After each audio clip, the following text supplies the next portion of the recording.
Yo, yo, what is up, everybody?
Right. What is up, everybody? Hope you're all having a great day so far today.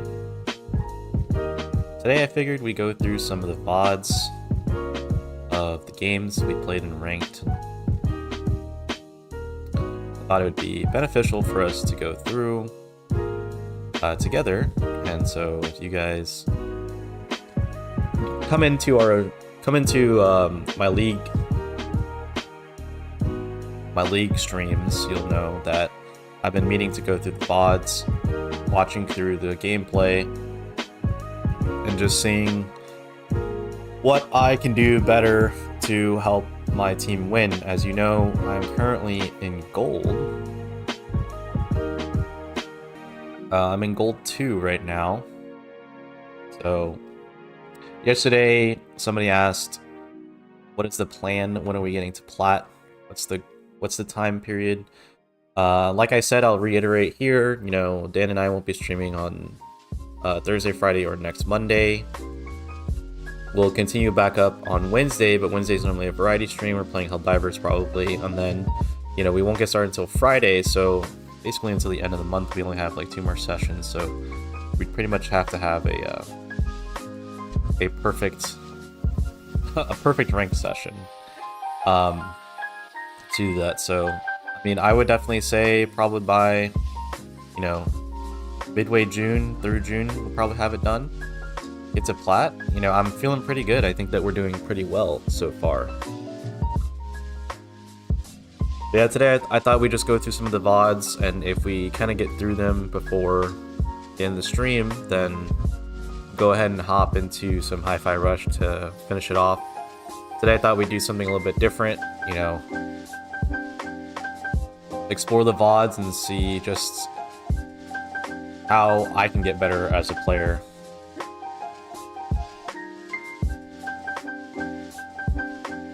Just yesterday, Dan and I were looking at one of the VODs where we lost. If you guys were here yesterday, we were playing with our Wukong and Zed, and that was one of those games where I was like, you know, this game's kind of a loss.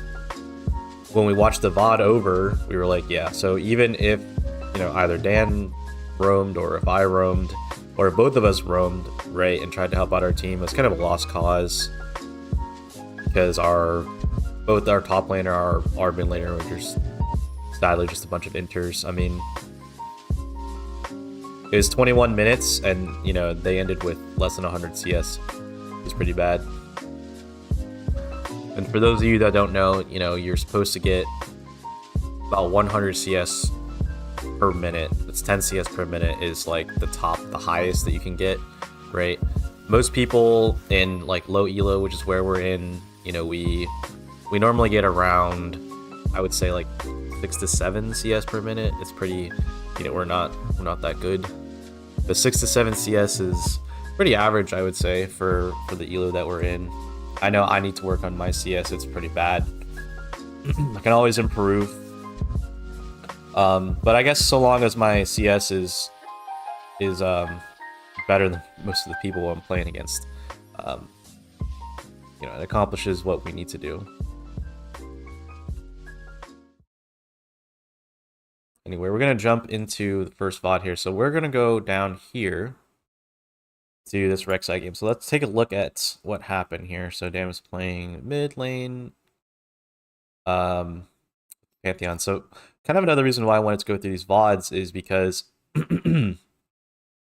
I want to continue playing jungle. Like I do enjoy playing ADC, but I do like the control of the game that I have as a jungler, or the potential to have control of the game as a jungler. Let's go ahead and take a look here. So those of you who don't know, how you get this zoomed out camera is you... hang on. You get the zoomed out camera by pressing Control-Shift-Z. So for those of you out there who have never really gone through the VODs, or you want to go through the VODs and you've never seen this before, Control-Shift-Z is the hotkey to unlock the camera here. So we're going to get this aerial view I'm not as good of a cameraman as some of the people in you know, the professional cameraman in LCS or in Pro League cameraman. Minions have spawned. We're just gonna go through the VOD here. So right off the bat, let's see if I can make. So I already forgot how this game went. So let's take a look here. So I do know that Dan ends up losing to the Garen. And we have a Philios Quay bot lane versus Karma Samira. So then we have a Gragas versus Illaoi. Now, my initial guessing. So I'm gonna play this game, right? So I think I need to get better at this because I was talking to my one friend who's in Masters, working on his way to get to Grandmasters, and whenever I talk to him about tips and try to get better at League, he'll always give me scenarios, right? He'll be like, okay, you know, you have a Gragas top, you have Illaoi top lane, Illaoi versus Gragas is on your team, right? And he'll be like, you know, Samira Karma versus Aphelios Way, and these are the wave states, blah blah blah. And he'll ask me like, you know, who are you gonna gank, right? What are you like? Where are you gonna move, right? And I have to be completely honest with you, I almost always fail his tests. And I genuinely don't know why. I think maybe it's because I need to see it, but I don't. That's the thing, is like I don't really think of myself as like a visual learner. For me, it's just I have to experience it enough times. It's very tough.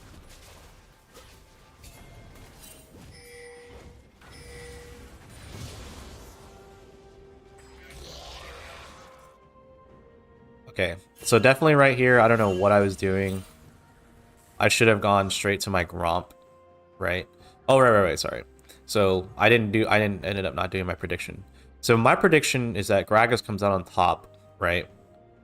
I think that Gragas comes out on top in that matchup, at least pre-6. I think even post-6, Gragas should win that, because Gragas is able to, excuse me, ult the Illaoi away. And in terms of bot lane right now, it doesn't really matter, I think, which side is stronger, because Hui is so low. So theoretically, the bot lane here is really gonna have an initial advantage. So I was kind of trolling by going down here and clearing that ward, because now I'm an entire camp behind. Xin Zhao gets this ult from the Dragon Pit. Dan gets the first blood, which is pretty good. Unfortunately, I don't have tunnel yet, so it's kind of hard for me to go in. So this bot wave is pushed in, so there's no way that I can really gank that.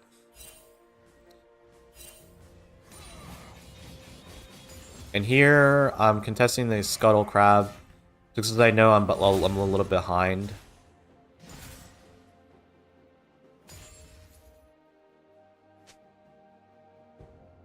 Did I in here? No, I flashed over.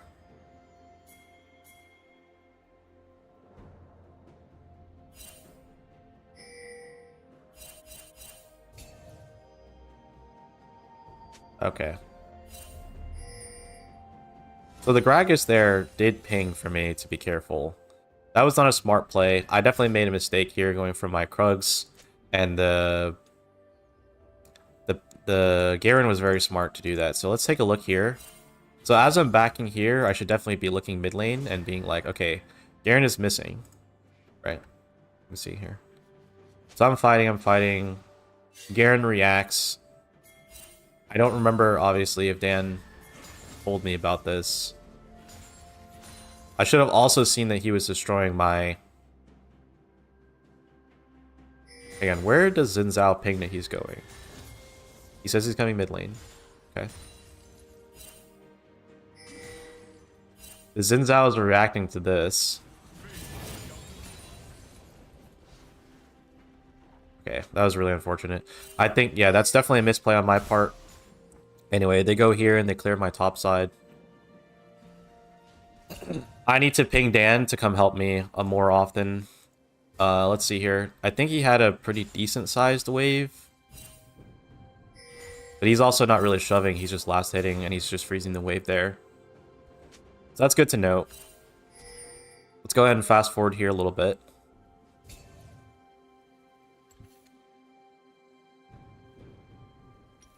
Give me 1 second. I'm gonna turn on some music for y'all so it's not like super boring.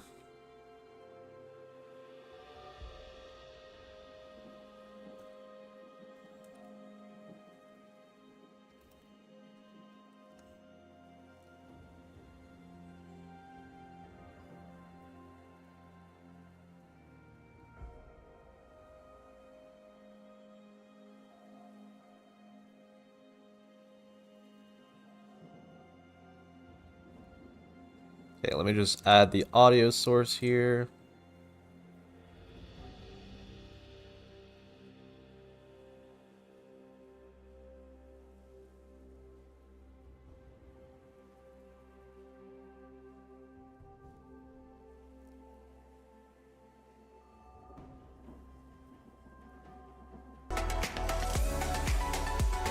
Alright, let me quickly check how loud that is for y'all.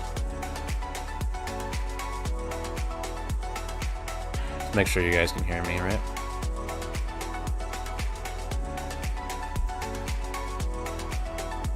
Please zoom in, bro. I can't see anything. Give me 1 second. Alright, let me quickly check how loud that is.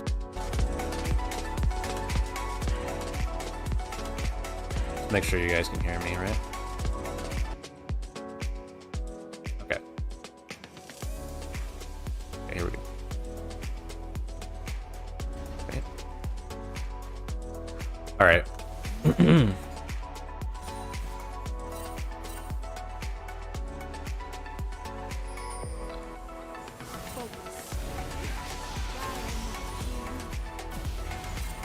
Let me see what was happening before here. So, okay, I'm level 3 here. What does the Fog of War look like on his side? Okay, so he freaking sees the Karma standing there. That's hilarious.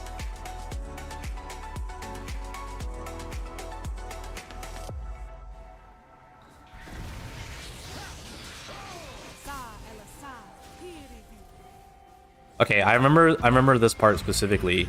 Dan was telling me, okay, you should have gone in and fought the Xin Zhao because it's a 3v1.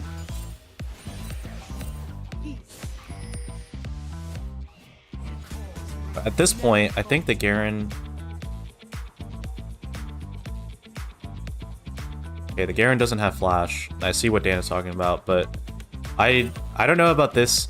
Because Xin Zhao was 5, okay? The Karma goes in. Okay, I'm the first one to retreat here.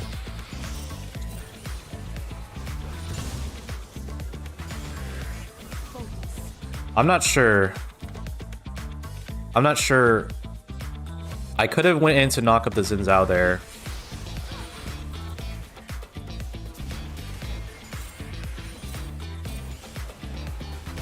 But the thing is, like, their bot lane is missing, so I can't go back and think like what was my thought process here, but I think that probably that's what's going on, is that I don't know where their bot lane is.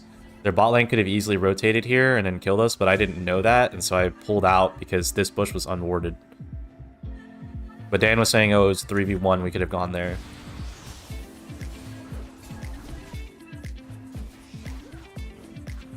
Okay, so there's something that happens here in a quick sec.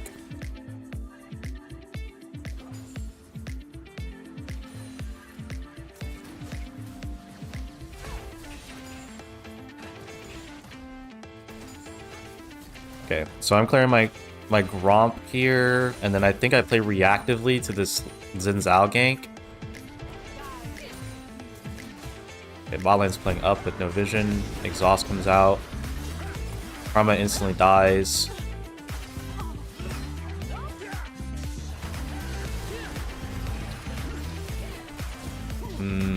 I should just left the Samira to die there. So at this point, I'm 0-2. I'm behind in CS.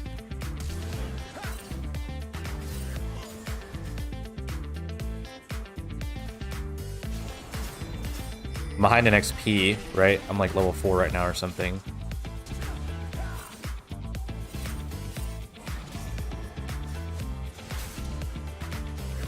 At this point, Dan is 6, no? Is it all on the cooldown? What? Wait.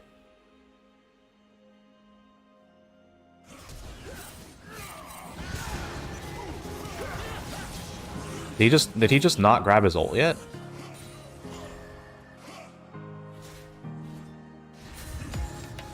Okay, Dan just hit 6. Wait a second.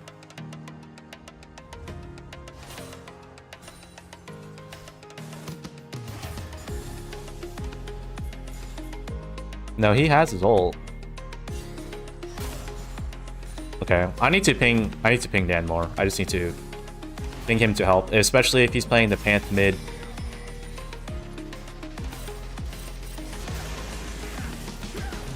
Like he is It is what it is. Okay, let's go forward here.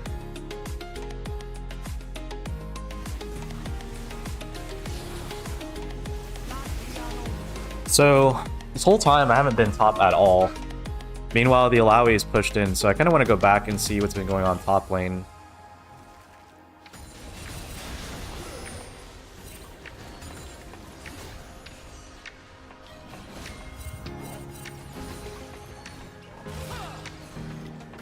So the wave keeps pushing into Gragas's lane, so it doesn't look like he wants to back because he wants to keep farming. But the Alawi hasn't really backed either. All she's gotten is that Ruby Crystal.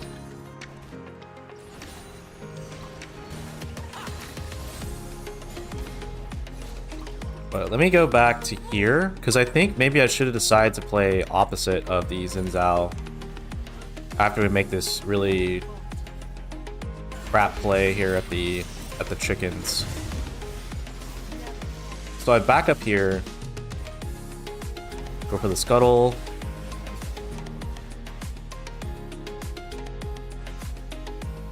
Okay, I see. I don't go top because I wanted to match the Xin Zhao and my camps weren't up yet. I think is what I was probably thinking in my head. But I think at this point, it's like, I don't think I can match the Xin Zhao. I don't know if it would have been too much. I don't know if it would have been too much for me to just to walk top because it's so far away. Maybe the best course of action was me to just let bot lane die, can continue to path top lane, and then take the top, kill the top laner, and then go for grubs. I think would have been the best play there.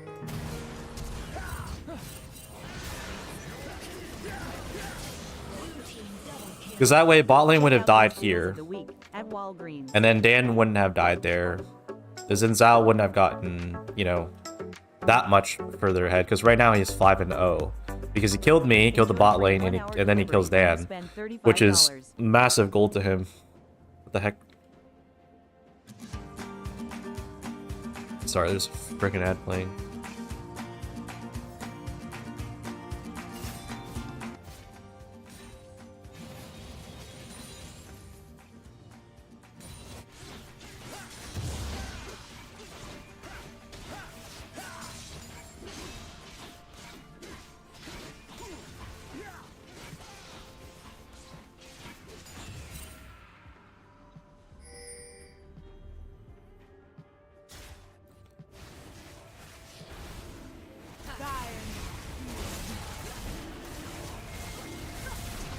Okay.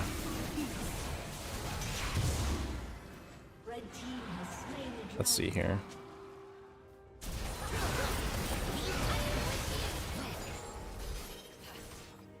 So I decide to gank bot lane here, and it ends up in a disaster.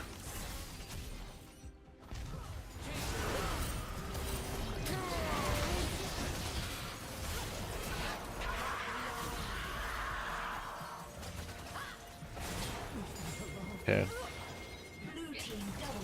Samara gets the kill.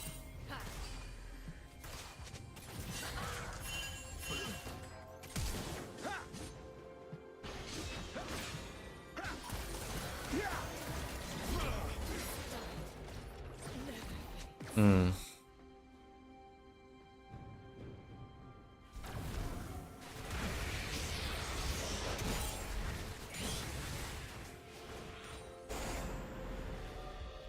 So we know the Xin Zhao's bot side.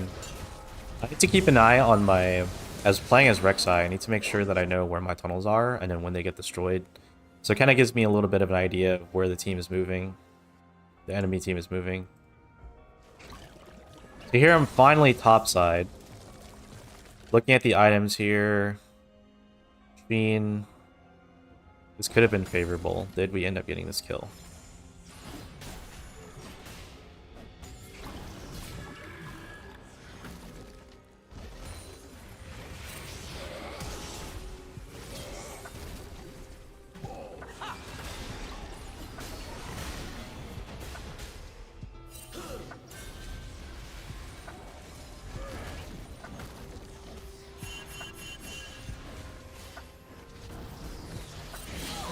Okay, so I think that was like the first good thing that I had done like all game.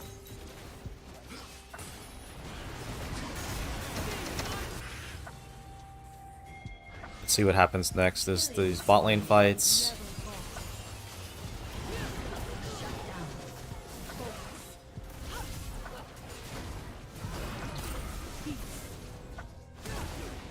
Okay. Okay. So right now, what are the jungle objectives? Can I check when the jungle objectives are gonna come up here?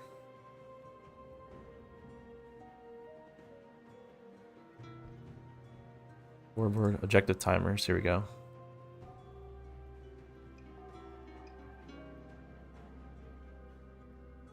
We'll just keep all of that on.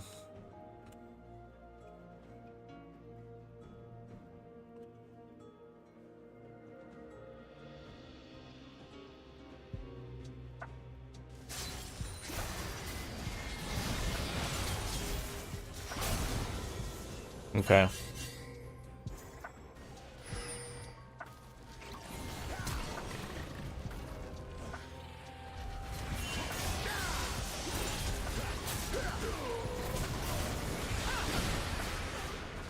Okay. We're doing pretty well here.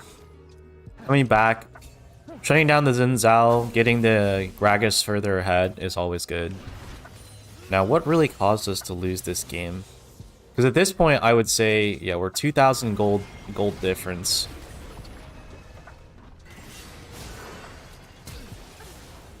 Bot lane, bot lane's still inting. Aphelios is 6-1 right now.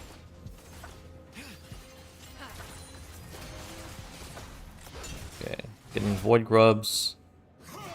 Dragon's up in... What is this? 30 seconds. So... Probably reset here and then go for Dragon, no?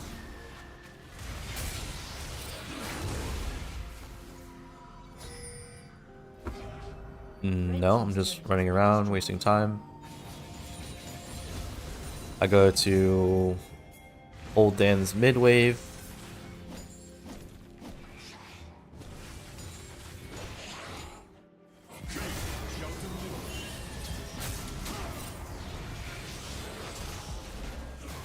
Okay.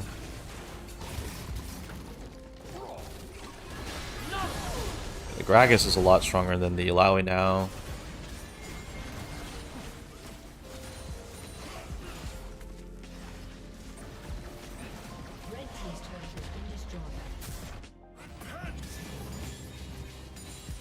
Okay, so right now the dragon is up, Gragas is pushing topside. The Rift Herald is up and the drag is up. The Samira is backing, so we don't have our ADC. Do I go for the dragon here? Or does Karma go for the dragon here, I think?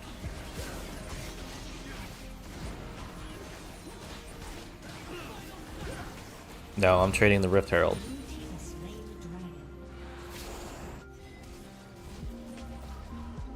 Man, our bot lane's kind of in. Like uber in.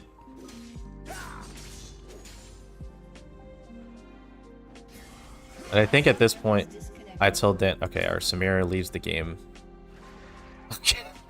You know, I was gonna say that I was like, I think we're doing okay. Oh, Samara reconnected. Probably just a high ping moment.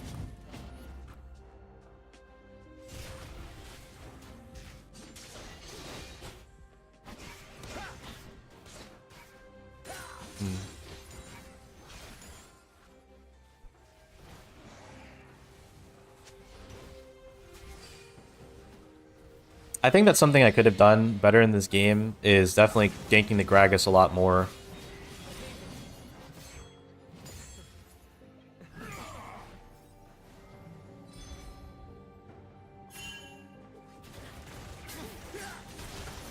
Their team has good awareness. They have these... I remember I made a bad play here. It just so happened that the Garen came in, but I had vision of him, so I probably wasn't looking. That's probably what happened here. I didn't see the Garen backing on the bush. And they go in here, and then they see the Garen, and then they back up. And then I'm just down here, exhausted, attacking the Fed ADC and the support. And then giving them my money. So that's super int on my part.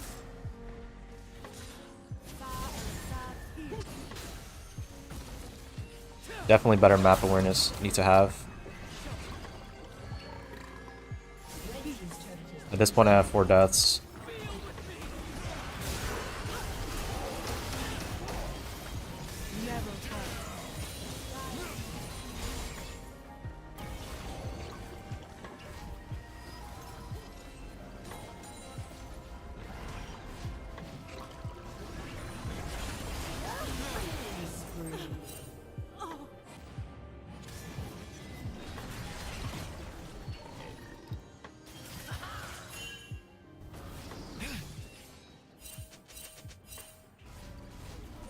Samira is just spam pinging the Aphelios bounty, which is freaking hilarious.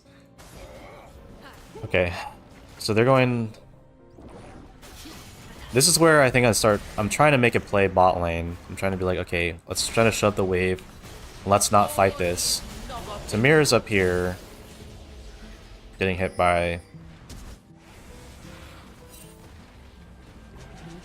Yeah.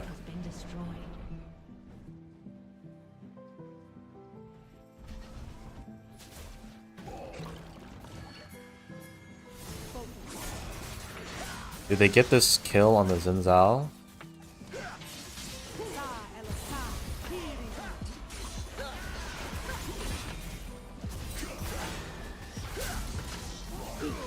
Very nice. I think I go down here and grab the solo kill on the Hui and keep shoving the bot side. This game seems winnable. I mean, the only person who I think is genuinely, like, really bad in our team is the Samira.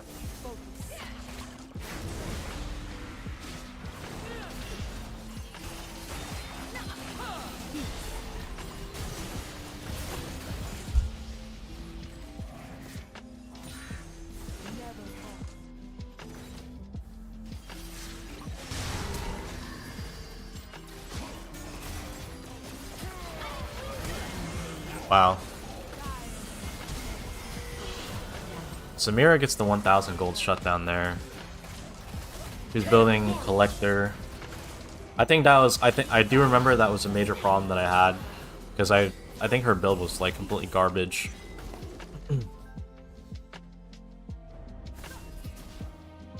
I forgot what the hotkey was to like toggle how much gold people have.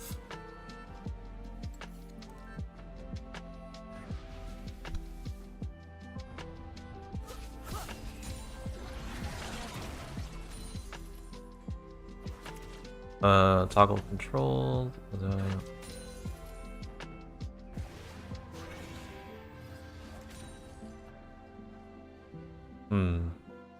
Camera control. It's not the camera.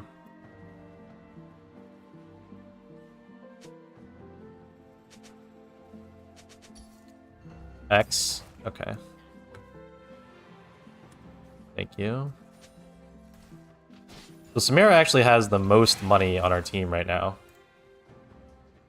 And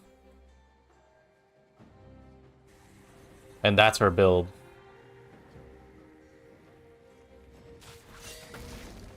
I forgot. I think she full built something else here, like her third item. I also thought, and I was like, bro, she's not doing any damage. There's at some point where I was like, our Samira just doesn't do anything. Okay, so we have a team fight happening here in the Dragon Pit. Let's see what happens here. See, we lost the dragon. The Hui is kind of caught out here. The Karma's on the other side. Our team is divided. First off.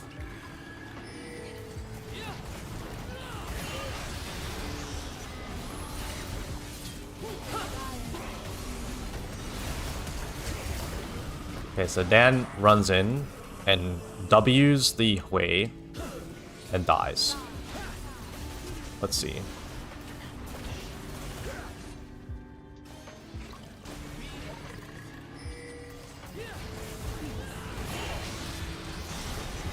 Okay, so at this point, the Gragas hits that ult on the back line, on the back wave.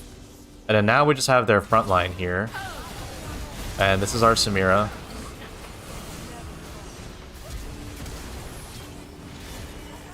Oh my gosh, what am I looking at?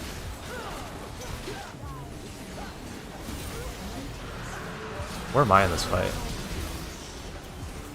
I'm right here.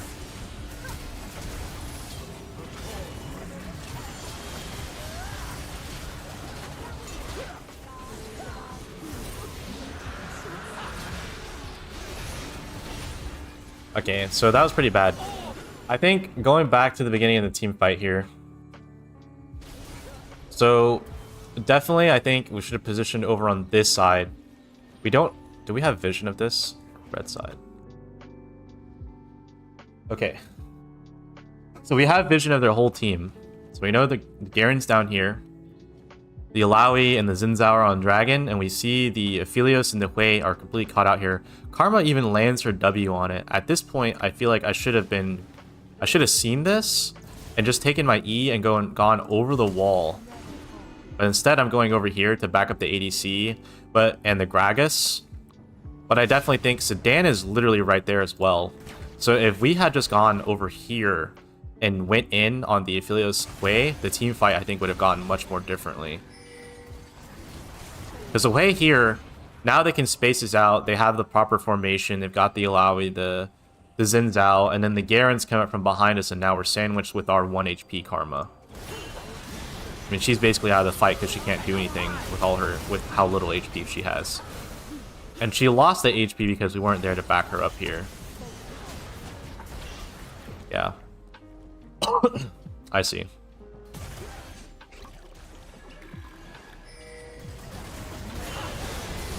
So this team fight ends up being what kind of trade? Did we even kill any one of them? We killed Garen, but for what? It ends up being an ace?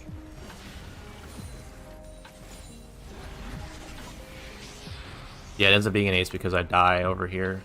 Where? So an ace for 1 kill, and then they get the dragon as well, so that was really bad. And now that puts them 5,000 above us. Let's take a look at what our items look like here.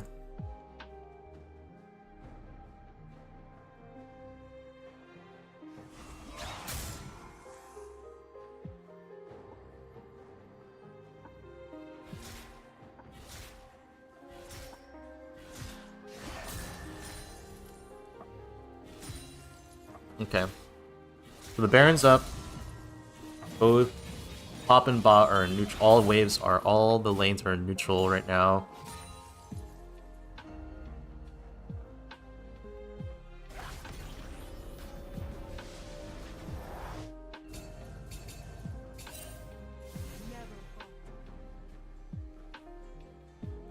Yeah, it looks like we just get wrecked for the rest of the game, but I wonder what happens. Is it like positioning?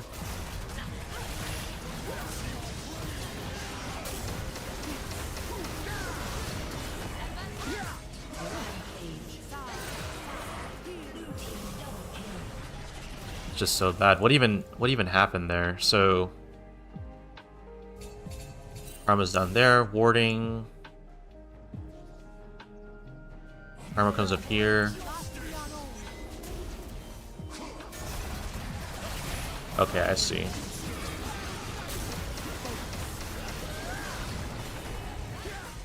Yeah, we're just engaging with no vision.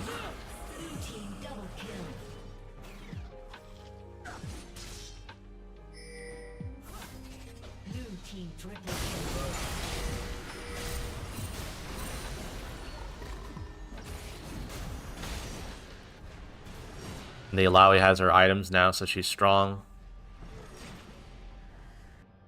Can't even kill the Alawi. Red team's turret has been destroyed.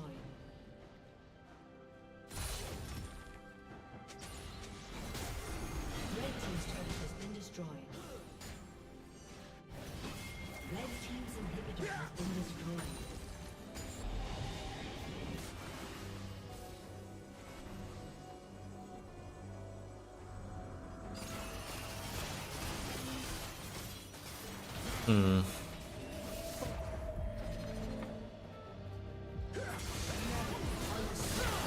Like more than half of our team's deaths are on the bot lane.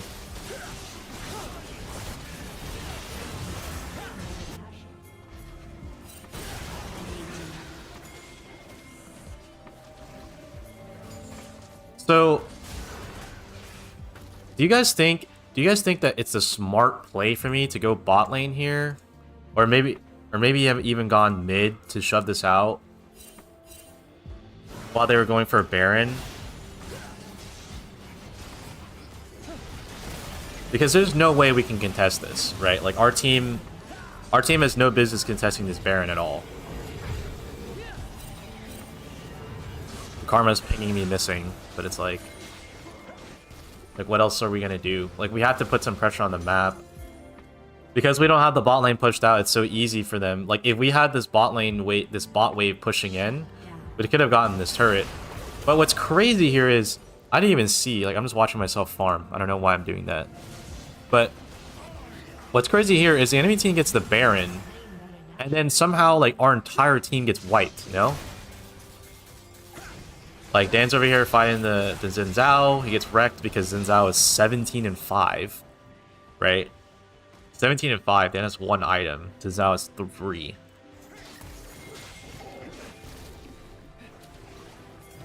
And here our freaking level 10, our level 10 shield bow Samira is going in.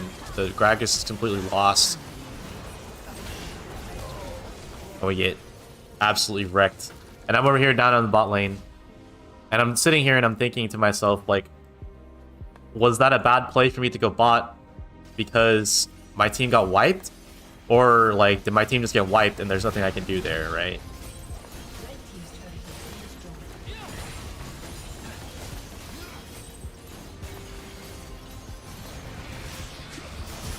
I think oh, no, you know, it's funny. I remember specifically for this game, the Karma, she tried to send me a friend request after the game so that she could shit talk me. I very much remember that. Anyway, for this game, kind of going over it as like a summary, I definitely think the early game was not played very well on my part. I definitely inted more than I should have. We fell behind. But because we're in low elo, we ended up coming back to, I think there was a certain point where we were only like 2,000 gold behind. Shut down. It was like right about here where like Samira gets the kill on the Xin Zhao. It's right before she gets her shield bow, right? Yeah, so here the gold diff is not that bad. All their gold is on the Xin Zhao. Dan is ahead of the Garen. The Aphelios is ahead. But at the end of the day, he has his Kraken Slayer, or Samira has the Collector. This is a winnable game. Personal mistakes. Personal mistakes, obviously, map awareness, I would say in general. like map awareness of when it comes to fights. So like when that Garen was standing over here, I don't know where that fight was. It's like earlier back here. Or was it here?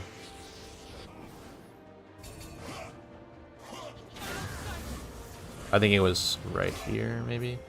A summoner has disconnected. Yeah, it was right here. So this right here was literally just I'm not paying attention. I didn't know this was warded, but I also am not paying attention.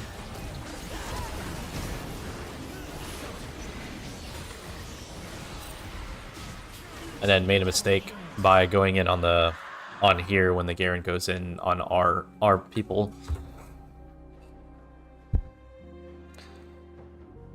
It's a hard game. I mean, I think I'd like to think that it's winnable. Our bot lane Giga inted and our Samira wasn't doing anything. But I definitely think if I had made more like better personal decisions throughout the game, I could have brought myself a little bit further ahead. I definitely think I should have ganked this Gragas more. I need to pay attention more to my laners. Because I think when I decide to weak side a lane, I just forget about the other side of the map, and then I don't pay attention to them, and I think that's something I can definitely work on.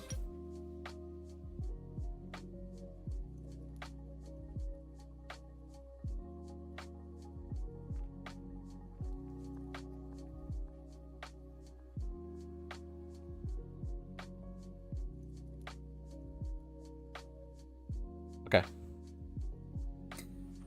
So, I wonder if it's beneficial for me to go over the games that we won. Because obviously, like, when we win games, it just means that, you know, we played better than the enemy team. But there's obviously something still to be learned from going through a game where we did well, you know, and then going over what I could have done better. Big thunderstorm here right now. Yeah, dude, I'm looking outside right now. It's pretty cloudy and dark out here too. 1 second, I'm gonna go use the restroom quick.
Alright, I'm back.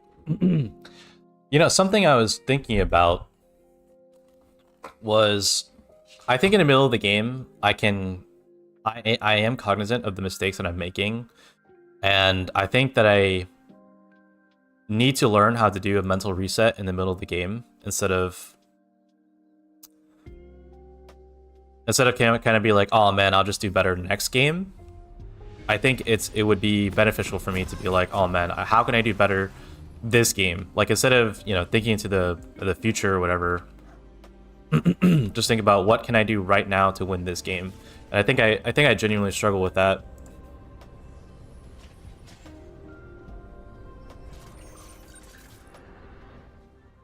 Okay, so let's take a look here. Welcome to We have a Kale versus Kale versus Darius. I remember this game. I remember that this Darius got completely out of control, like super fed.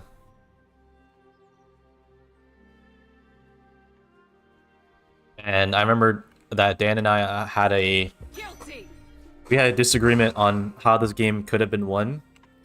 I believe Dan was saying like we should have just weak-sided the Kale, and then weak-sided the Kale and this like spam gank the bot lane. But I disagreed and said that if we had shut down the Darius earlier, Jesus Christ. If we had shut down the Darius earlier, then we would have been fine. So let's kind of take a look at the game here and see what could have been.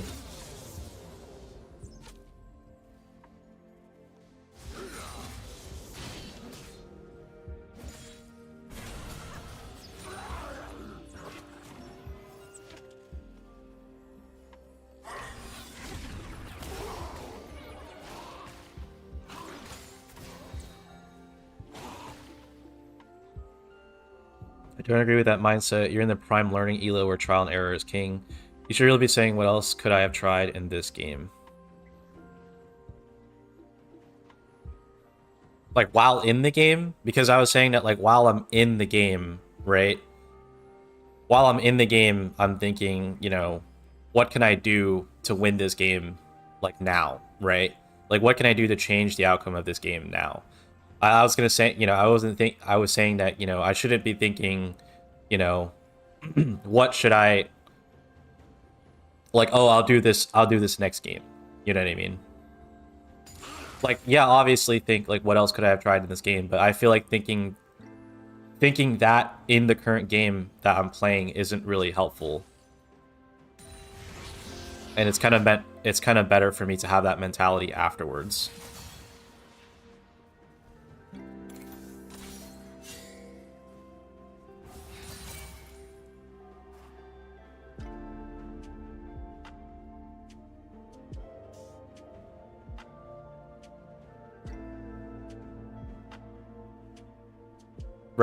Right. I agree with that.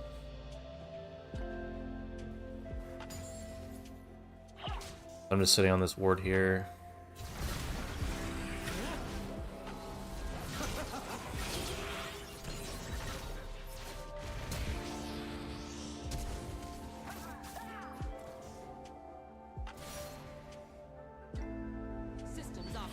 I remember that part. I run it back into the fizz. So, personal mistake again.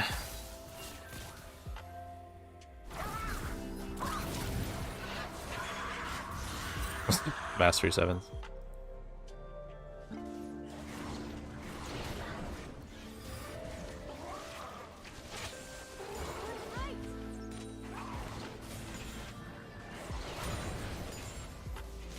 Yeah, Blith, what I was saying was, like, you know, like, while I'm currently playing the game, you know, I don't want to have that future mindset.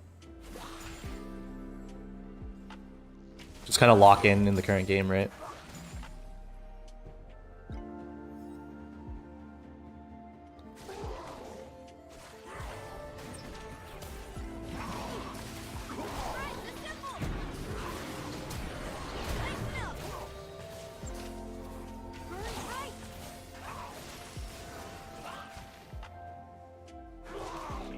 So we know that Ash Ghost is down, the Flash Ghost is down here. We didn't get pinged it, or they didn't ping it.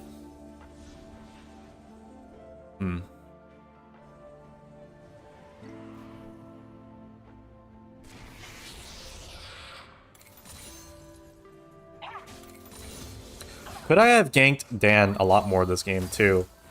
That's something that I regularly try to keep in mind, because Dan is my duo partner technically playing mid lane, and you know, I'm not a fool. I know that I can always gank him more. The thing is that I'm not always happy with his wave state, or I'm normally not happy with his wave state. Or it happens that his mid laner is playing super safe. So let me see, I'll go back here and see if I had an opportunity earlier. And Okay, so here I see, as I'm coming back to my jungle, I hear that Dan has the wave shoving into him. The Fizz just kind of throws out his E. He's in here.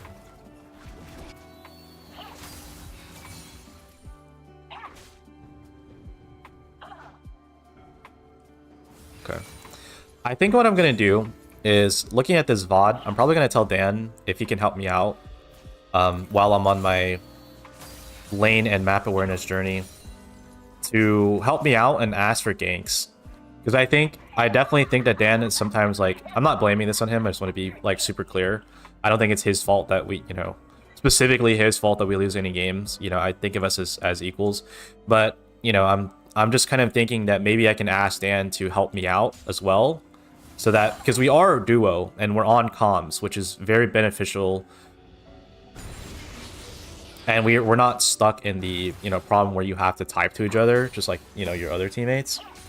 And so I think looking at this VOD, and looking at the past VOD too, and I think this is something that I think in my head, I need to ask Dan to help me out and ping when he needs ganks or ping me and be a little bit more confident in asking for my help or asking to shot call like my position. Because in that way, I mean, it's kind of like it's kind of the whole point of a team game, right? Is that it's not just one person's eyes looking at the map, right? It's technically 5 people's eyes looking at the map.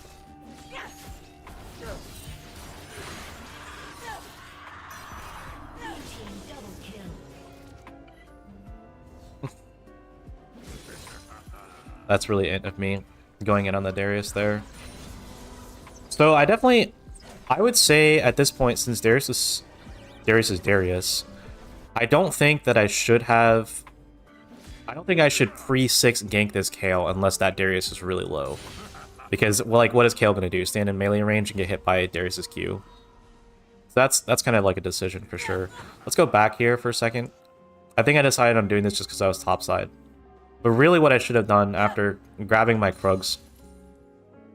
After grabbing my Krugs and the Scuttle Crab is gone, I see that I see the dragon is up, for one, right? So I see the dragon is up, I see my bot side is up, I see the Scuttle Crab, right? And so I should have seen this and be like, okay, the Darius is low, he has this wave shoving in, Kayle can't really do anything. If I'm gonna do anything here, then I would help Kayle break the freeze. By helping her shove this wave, I think is what I'll try to keep in mind. Instead of hard engaging on this Darius, definitely going in, breaking the freeze, and then just backing off, reset, grab some items, take the bot side, and then look bot here for a gank or grabbing the dragon is probably that was probably the best course of action there. Instead, what happens is I go up here and I give Darius 2 kills, and we're forced back to base. And see, if I had done that, well, I guess bot lane still would have died.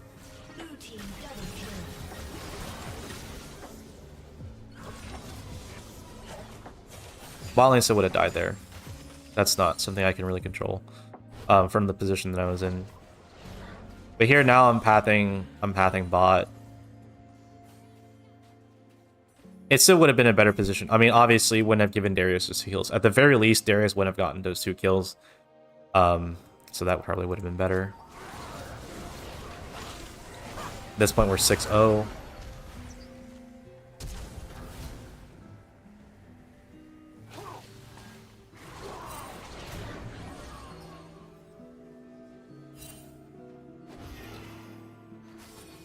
Do I repeat gank? Something I will say, when watching these VODs, I do notice that the enemy team has significantly better ping communication than my team does. That's just unlucky, though. Can't rely on our teammates in gold, right? Well, can't rely on your teammates in quite a lot of ranks. Okay, so I was pretty smart going for this repeat gank on the Xerath because I knew his flash was down.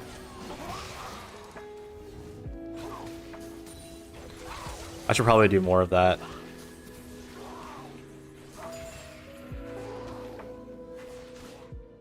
The Belvath took the grubs, so here I'm going to trade the dragon.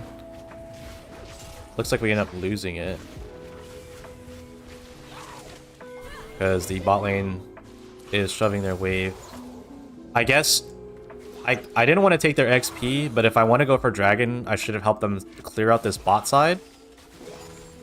Because the Kog'Maw is here and the Emilio is AFK. The Kog'Maw is and the Emilio is AFK. And then now they're backing up instead of coming to Dragon to help me. So I have to give the drag. Okay, we end up losing the drag there. And let's see. Darius is level 7, the Kayle is 5.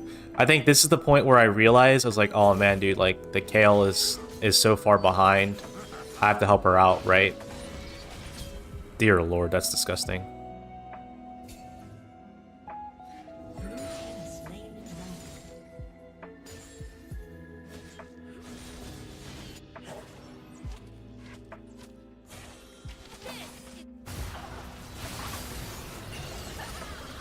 Hang on. Let's go back here.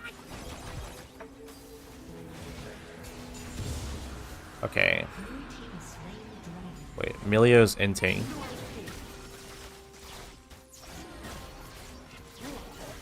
What is he doing? What?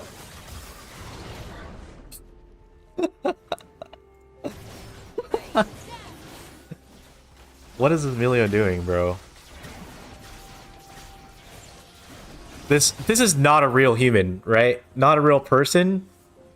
This freaking Emilio is standing in this tri-bush after his Kog'Maw is backed. The Bel'Veth has smite and the freaking Emilio is trying to steal the dragon with his Q. It is 100 damage. He doesn't even hit it, bro. Like, he just runs it down. he just runs it down. Like, no shot. Anyway, so I'm here taking the blue. Clear that. We know that they just took down Dragon. Dan's playing up here. This is too far up. Mistake. Little bit of mistake on Dan's part here. Bro, just finish your crump. What am I doing? This is where Kayle's just getting absolutely dumpstered on. Like, she can't even play the game. Okay.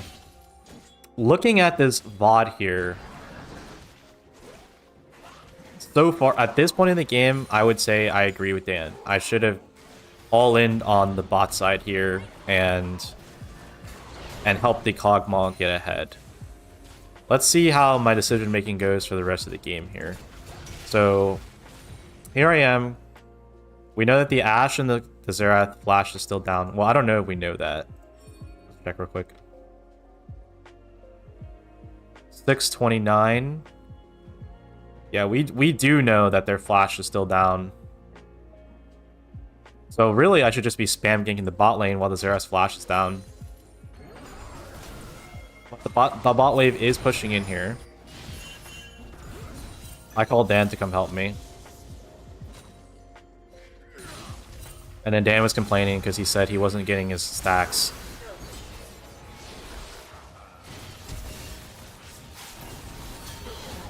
But we made it work, and Kayle got the kill. So I think that was worth.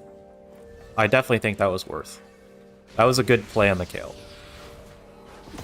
Now, is everything else that we did not good?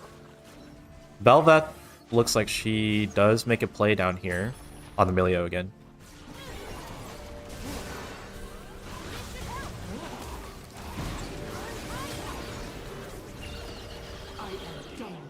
Okay, that's fine. Nothing too crazy with Emilio falling, like, just going 0-3. Kog'Maw sitting underneath his tower. Losing XP. I'm still farming. Is Dan aware of that?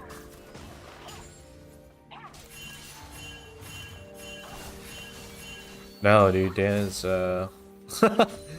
Dan plays his pink down and just immediately lost it. That sucks. 75 gold, by the way.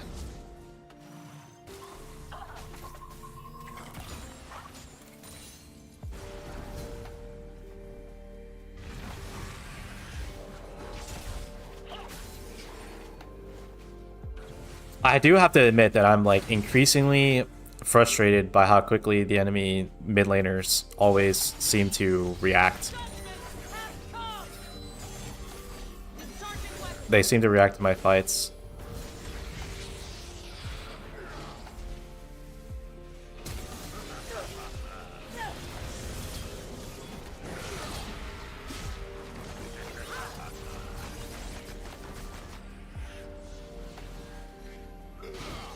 Holy crap, I almost ran it down.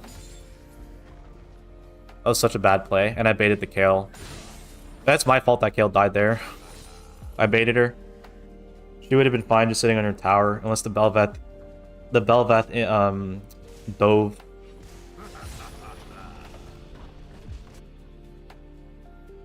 Kale didn't say anything this whole game, by the way. I do remember she was like super chill. I think if I was the Kale, I'd probably get really mad at the at me, the jungler.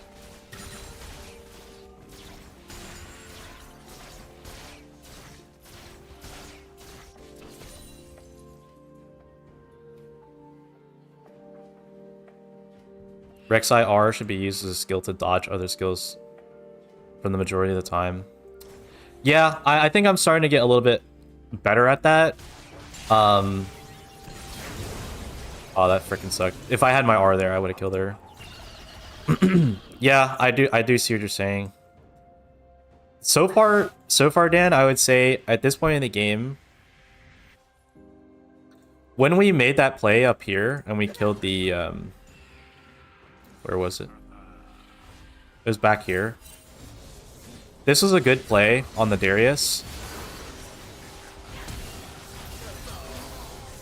That was good. I will say, Dan, so far all I've noticed from like regarding you and me, I should be looking to gank. I should have been looking to gank you more in this matchup.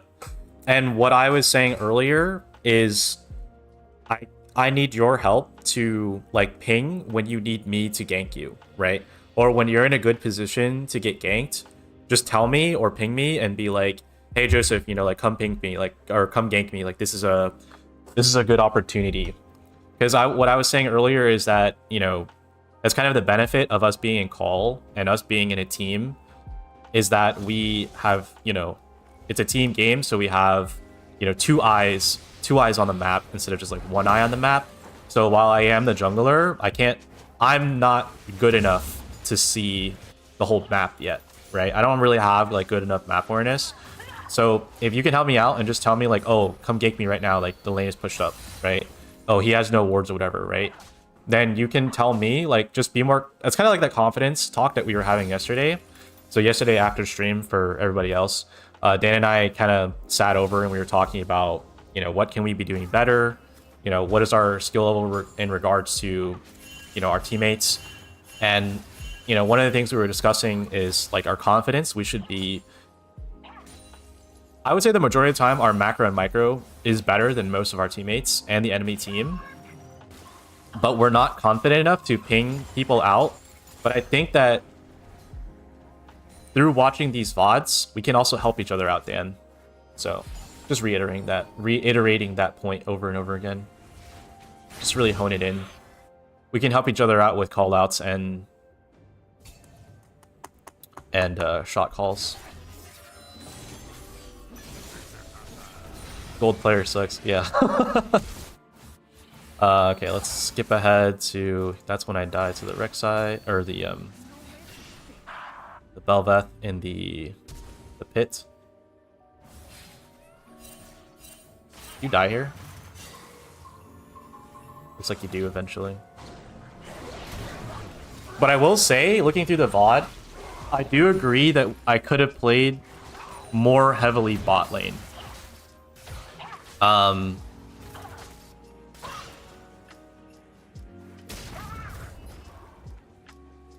Yeah, that's unlucky.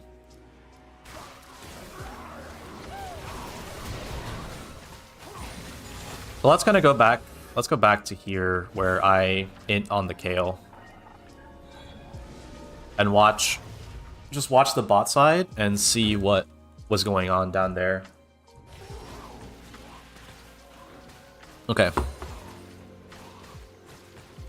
So our bot side is pushing in here at the back, and then I assume that I want to go bot lane.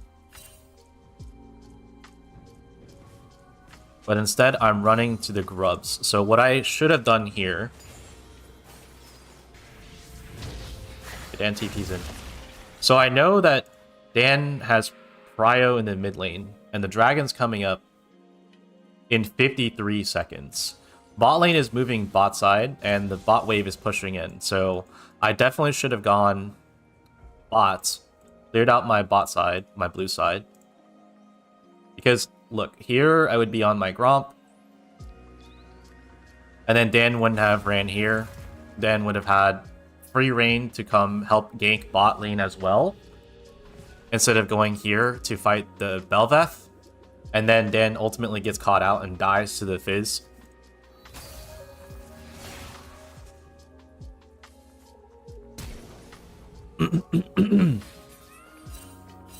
So here, if we were both bot here, me and Dan, see, I mean, they get a solo kill on the Ashe. And so we were both down here, we could have gotten that double, and then rotated, we could have cleared his freaking... We could have cleared Bel'Veth's red side. Maybe not, but we would have had Prio mid and bot lane, and we'd have them available for the dragon in 20 seconds. And that would have caught us up big time.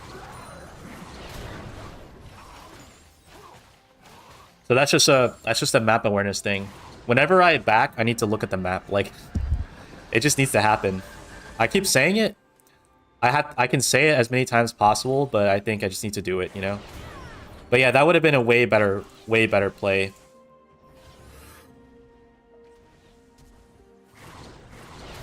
Because look, I'm back here. Wait, I just died. Go back. So yeah, so I just backed. And then I just beelined it to the grubs here, which is in. Especially because, well, I don't think at this point I know that the Bel'Veth has Kraken Slayer. Can we even see that? When is the last time that we see Bel'Veth on our screen? Right here. So she has Kraken Slayer here. Yeah, so pressing tab for one, right? Pressing tab to see items, and I should have known, oh, I have a Tiamat, I can't fight the Bel'Veth. Even if she is doing grubs, I can't 1v1 her. So I know she has Kraken Slayer. So this is the information that's given to us, and, you know, I just didn't make a good decision off of the information that was available.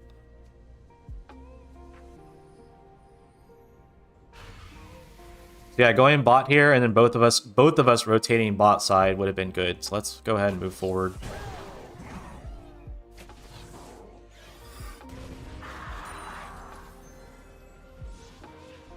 And what ends up happening here? So our bot lane is half HP, and I'm looking to gank them, but we don't have vision on where the Bel'Veth is. Do I sneak this dragon? No, they steal this one from me too.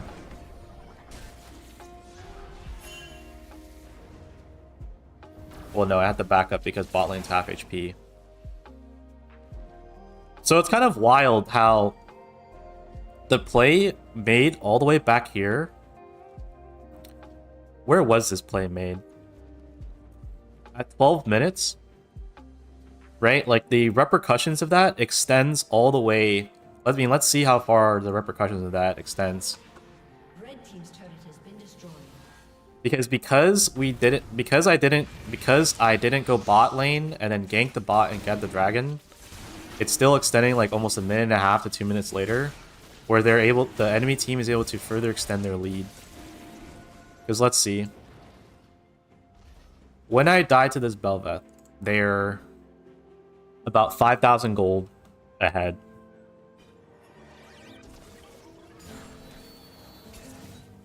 And then going through the next minute and a half, per se.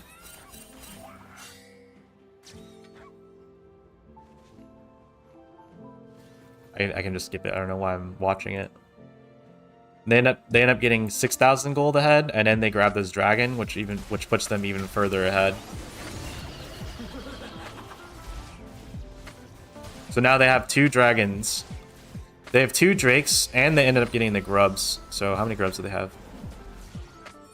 How do we see how many grubs they have?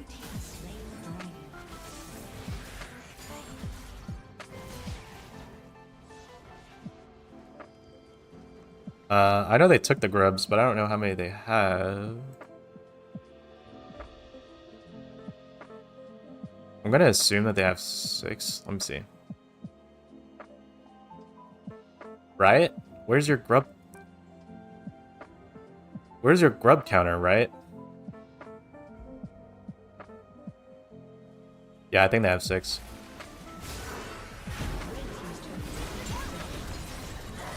Icon between dragon.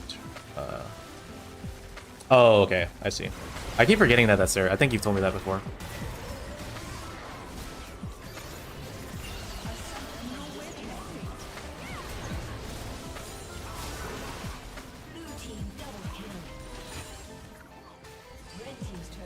Okay, the Ashe is getting strong. I think the game is pretty much over at this point.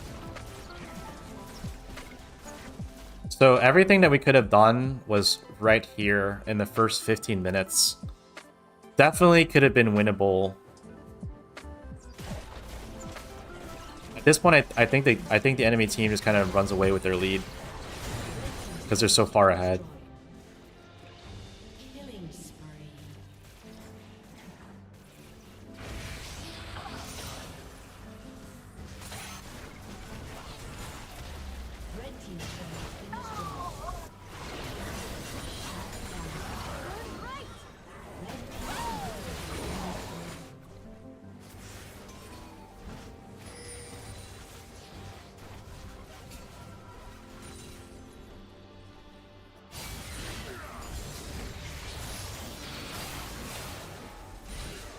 That's freaking disgusting, that Darius.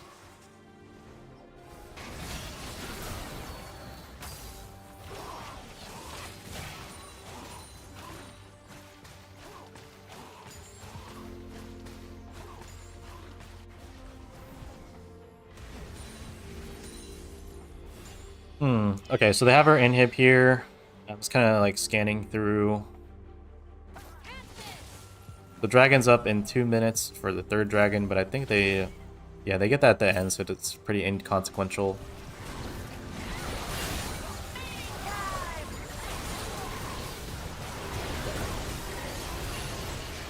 We can watch the team fight. I was just gonna skip over it, but... It could be beneficial too. Wait, what did I just click on? How did we end up back there? I was like, I'm pretty sure I didn't click back that far. Holy cow. Okay, let's see.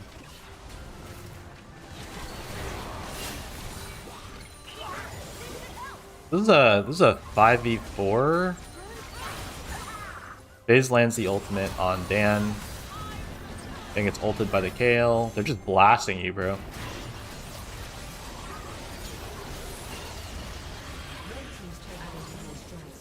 Okay. Kale's just playing so far back. She doesn't even have an item yet. That's what's like... That's what's wild. Like, she's just an ult bot at this point. You pressed E on... She ulted the, she ulted you when you're almost dead. And then... Okay. Then, of course, the Darius is the one with the Rift Herald. Takes on our top side, and we're just kind of playing in our base.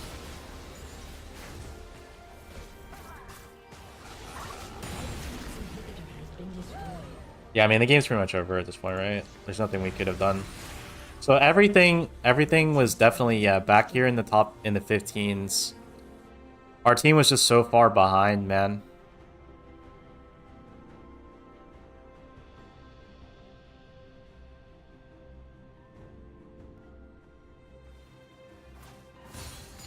Right. Let's take a look at you, Dan, to see...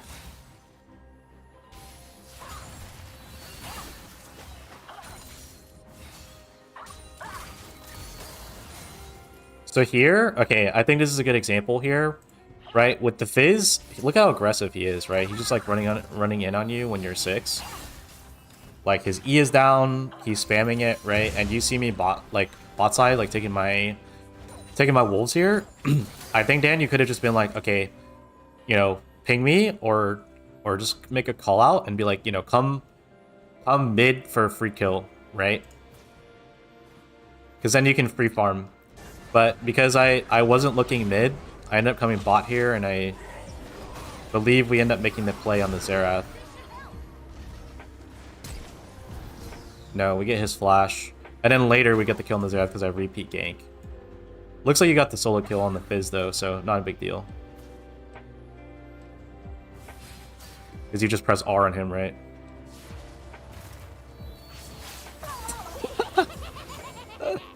Vigar laughing, no way. Overall, that ended up working well because you were able to solo kill the Fizz.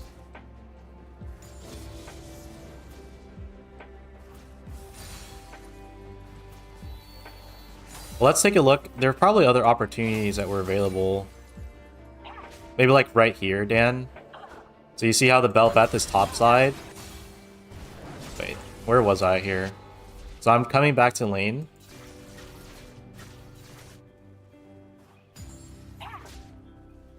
I'm coming back to lane. Or I'm coming back to jungle, my bad. And you see it, the Fizz is kind of like using all his abilities. I think you can definitely be like, oh, this Fizz is super aggressive, just run up, like stand right here in the Raptor pit, and then just come over after Fizz uses E, right? So that shot call up, because I can't watch your lane, right? Because I'm watching all 3 lanes, so I don't see how aggressive each laner is playing. So it's definitely very beneficial if you know how your laner is playing, Dan. So if you can tell me like how they play and how you and I can both capitalize on that, we can probably, like, you know, make better plays.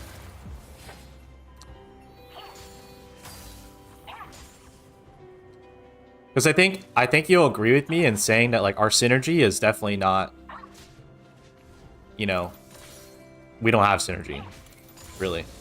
Like we're just two both like pretty decent mechanical players that are playing together, I would say.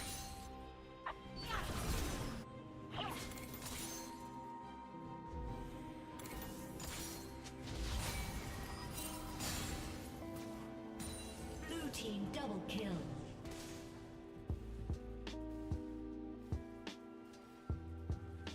But I mean, like, you know, when you look at some of the plays that, like, you know, Faker and Owner will do together, and I know that's like, oh, the, you know, 2 pro players or whatever. When they play together, though, their teamwork and their synergy is really good. Now, I get the feeling that when you get to a high enough level, you just kind of have that passive synergy with other players. But it doesn't mean that you and I can still get good synergy.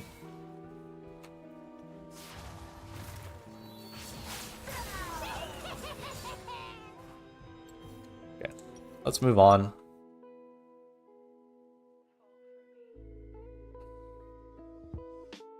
So we end up losing that game. Lots of mistakes in the early game.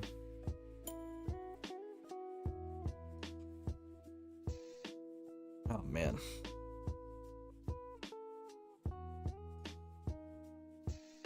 What the heck happened in this game?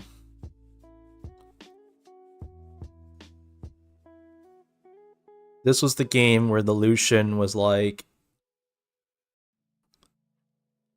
imagine weak siding your top lane or whatever, because Window went 13-2.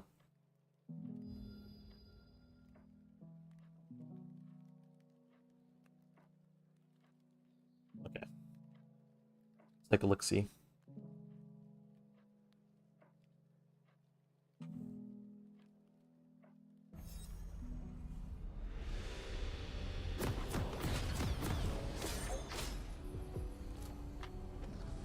Okay, where am I?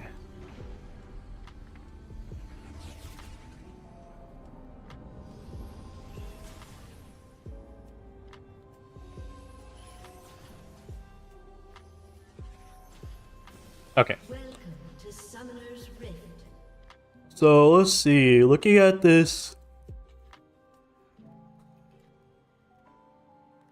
30 seconds. I don't really remember how this game went. I just remember that the Lucian got really strong. And then I don't know how Mundo got all his kills, to be honest.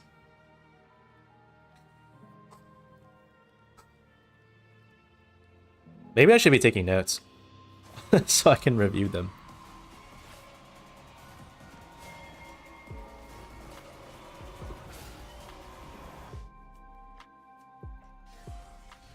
Minions have spawned.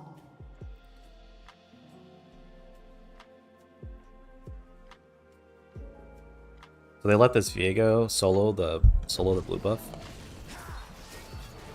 Is that because Viego's clear is fast?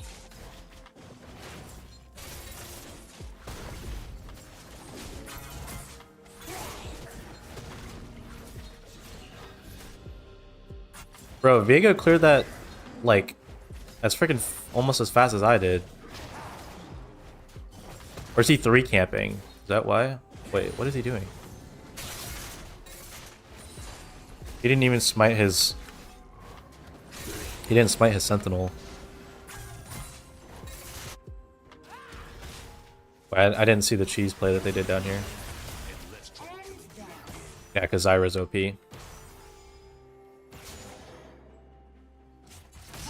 Okay, so... I'm definitely still working on my Evelyn.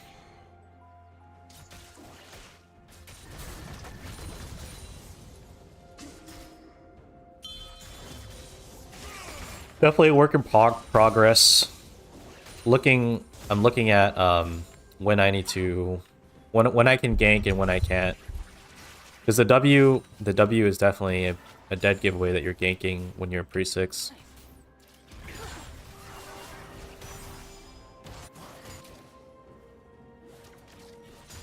I've definitely gotten better at pre-6 ganking with Evelyn. I try to put out 2 ganks before pre-6. Before pre-6. I try to put out 2 ganks before... oh my goodness. Before level 6. Let's just say that.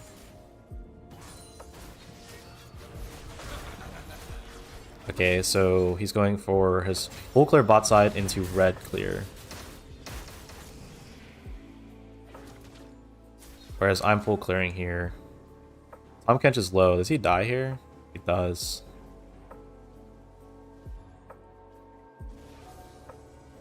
I remember this part.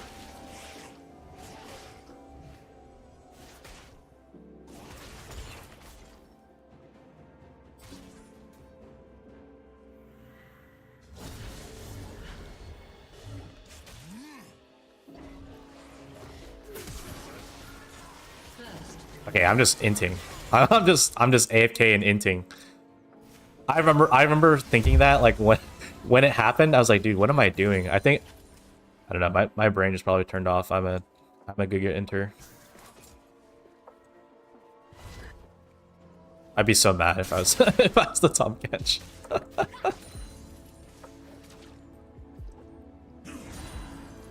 Definitely very upsetting.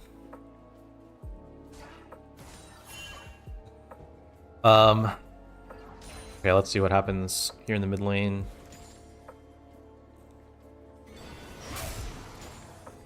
So another thing here too, Dan, right, when it comes to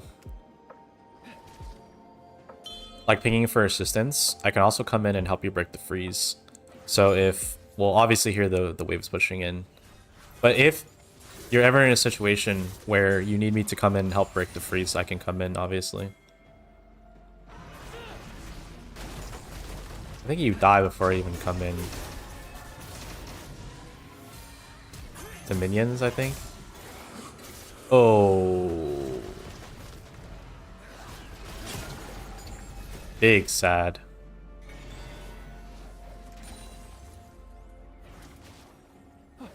Okay.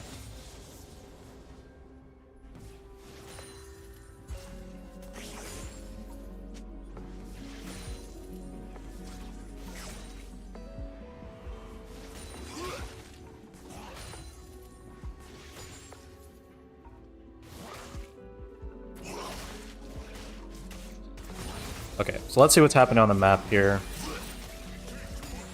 We have the bot side pushing in, and then Samira's gonna back. So here I go to clear my bot side. Top side shoving in a little bit. No, it's in neutral.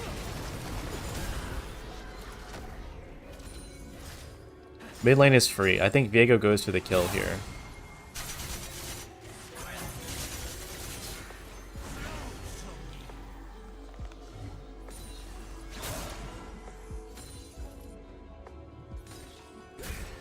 Let's back up.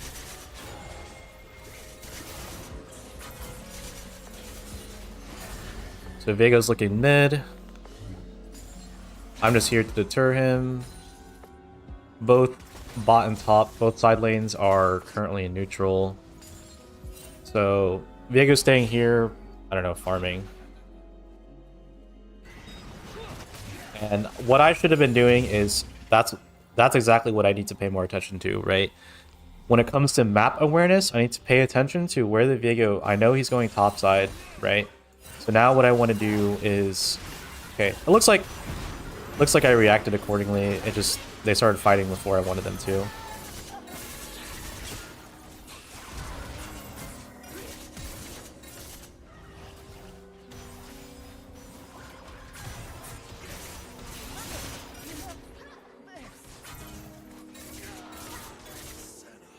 Okay, I ended up picking a double there, which is good. But unfortunately, due to my mechanical mistake, the Samira died. Well, actually, technically, both of them died. And Viego's taking my blue side here. But I was too low. I was unsafe to take their blue.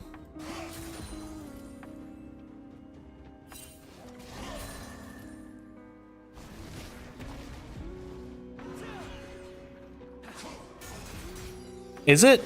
I wonder if it's good practice for me to pink my own jungle that I decide to weak side.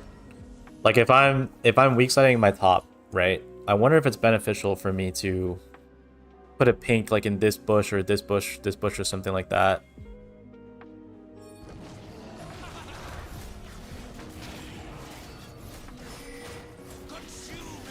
I mean, look how much time the Viego is wasting here that we just didn't know that we just didn't know that he was in blue side at all. And he was up here for like almost a minute and a half.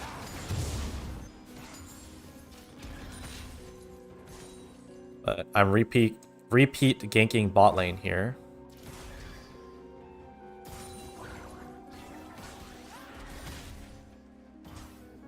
We don't have Zyra, but it's okay.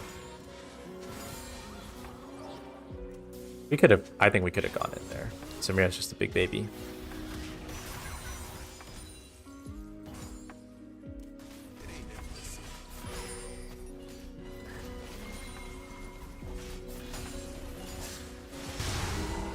Oh, thank goodness Dan comes in here. And I think I can do a better job of pinging Dan when he needs to ult as well. If he's playing Pantheon.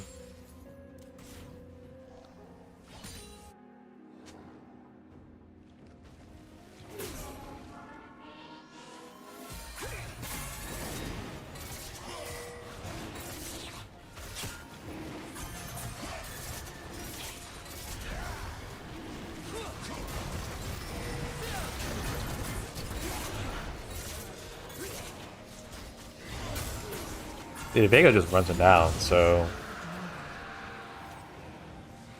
At this point, we're even. So, if at this point we're even, and none of our lanes have, like, severely hard loss, it's definitely in our control to win the game. Unless something drastic happens later, which... that I don't remember. But at this point, the game is completely winnable. Even gold, even... Let's see how even we actually are. At this point, I'm ahead of the Viego. Dan is ahead of the Hui. Mundo's ahead, but doesn't matter. Samira and Lucian are practically even, and Zyra's ahead. And Zyra does a lot of damage, so...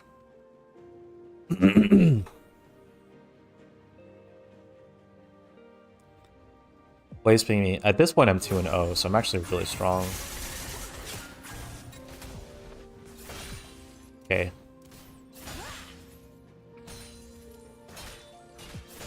I will say that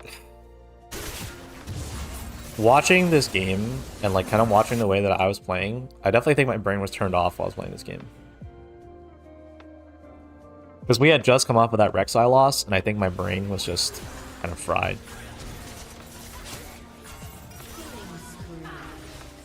Because at this point I'm so strong, I could have carried this. I don't know really what was happening.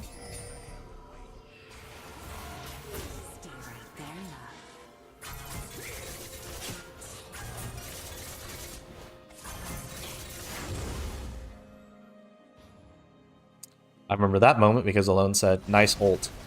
Blue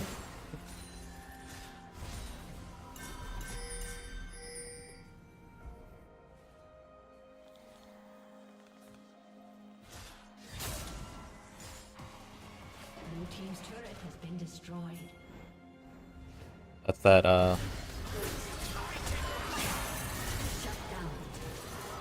What happened here? Let me see. I mean, obviously I got caught out, but I just kind of... I'm curious.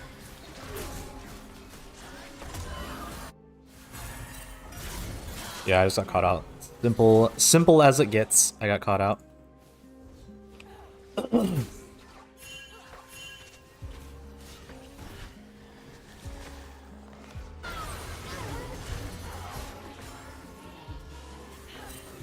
Shut down.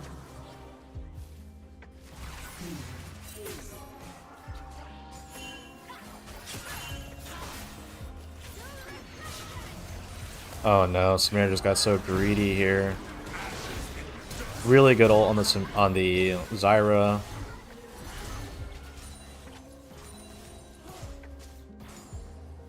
Samira diff? Question mark.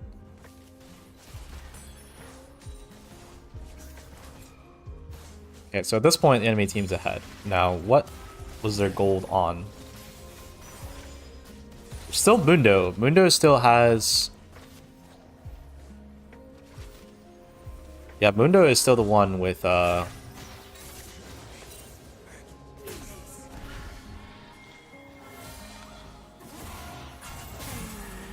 that was so freaking smart of me.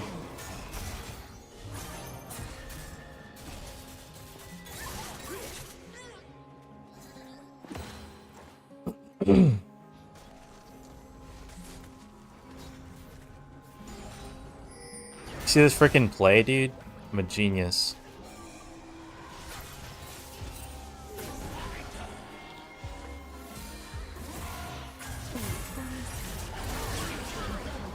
That's so galaxy brain. I felt so cool doing it. I know it looks like super it looks super int from from the spectators POV. But it is really cool using Evelyn's ult as a movement ability.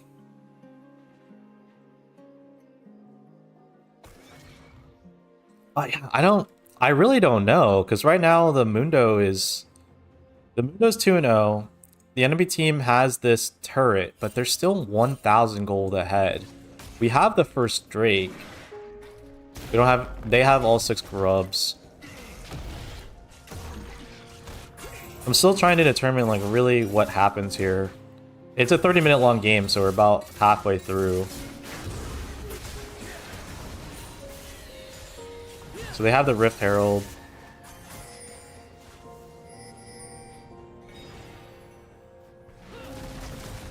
Wait, how do they know I'm here? Oh, look at that. They have a pink right there.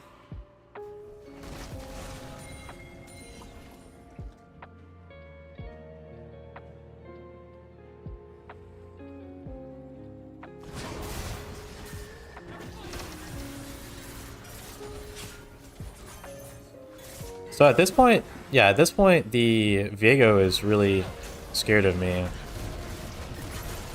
I say as I die, but I mean, he was afraid of me.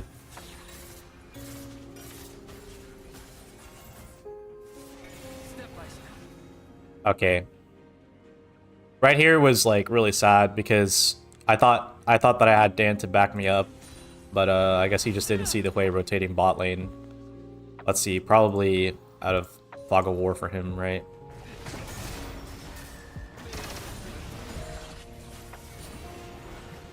Oh wait, that's the wrong side.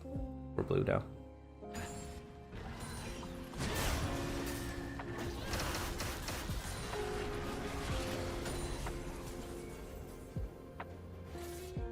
Well, you can kind of see it, but yeah, he was out of Fog of War, so Dan definitely can't see him rotating.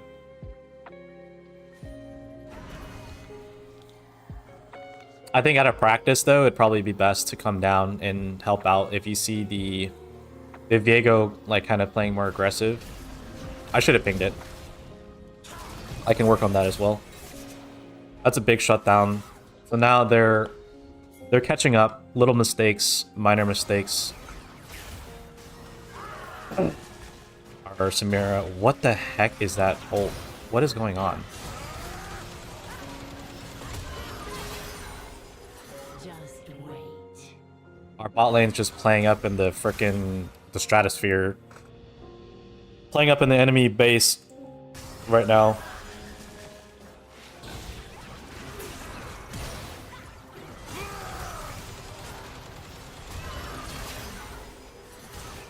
So, another mistake on the bot lane side.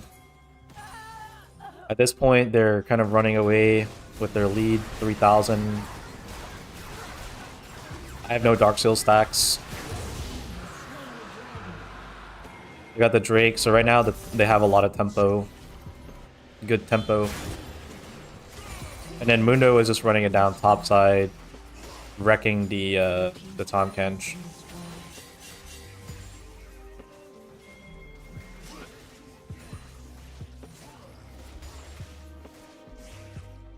So, is the game salvageable at this point?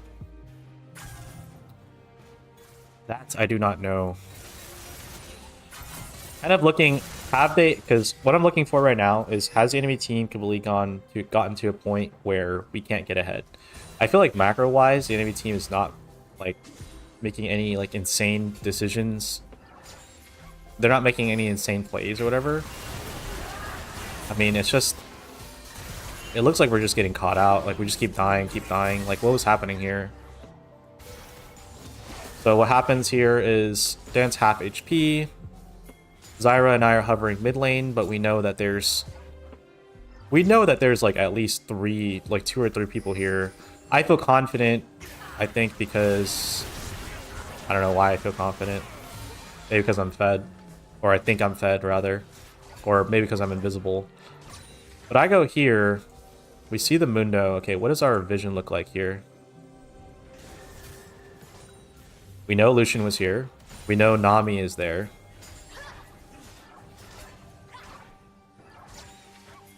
We see the Mundo.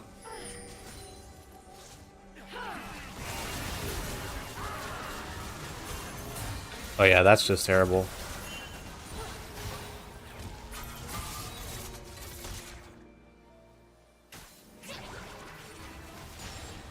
Yeah, that's just terrible. Oh, we end up losing the tower. Oh, and I get absolutely destroyed by the Lucian ult.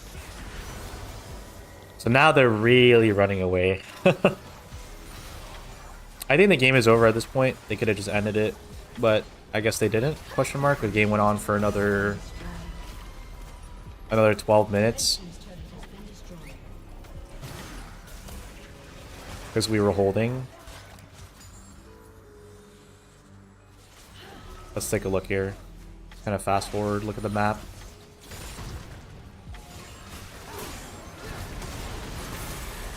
It's just me making more mistakes, more small mistakes, getting caught out, not looking at the map.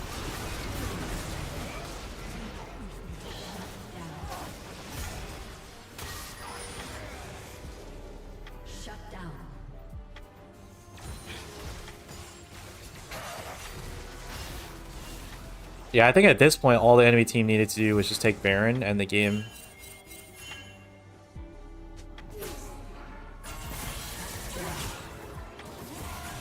Stay right there, love.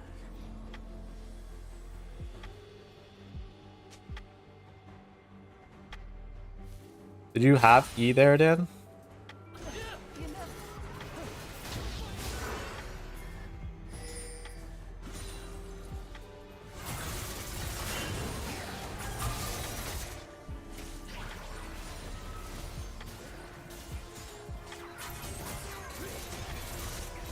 Oh, you did have E.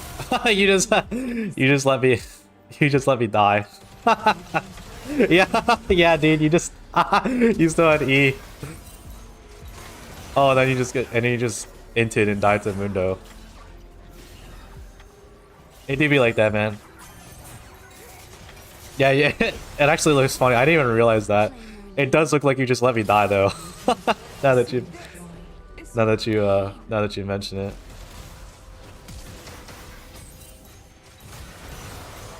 Unlucky. And I alone.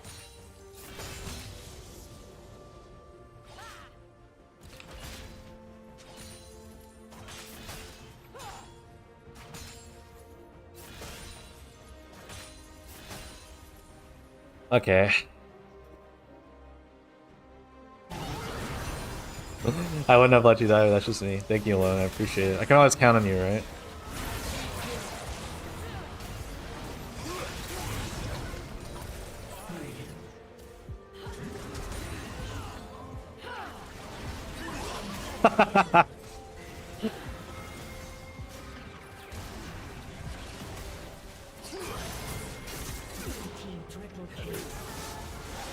Blue team triple kill on the frickin' Zyra, bro. Not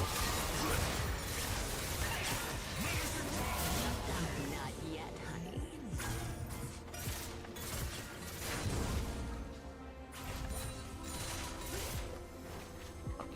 I mean, one would say the game is still winnable here, no? Nah. I just, dude. I gotta say, I played a lot of Samira. I enjoy playing Samira.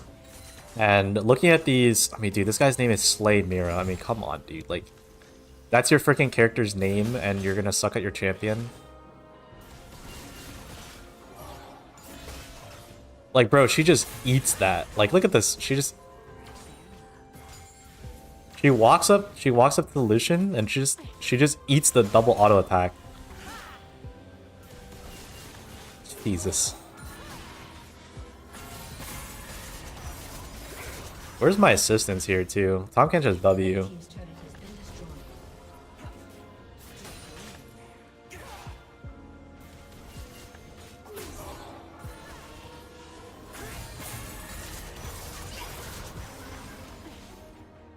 Red team's turret has been destroyed. We could have made a play there.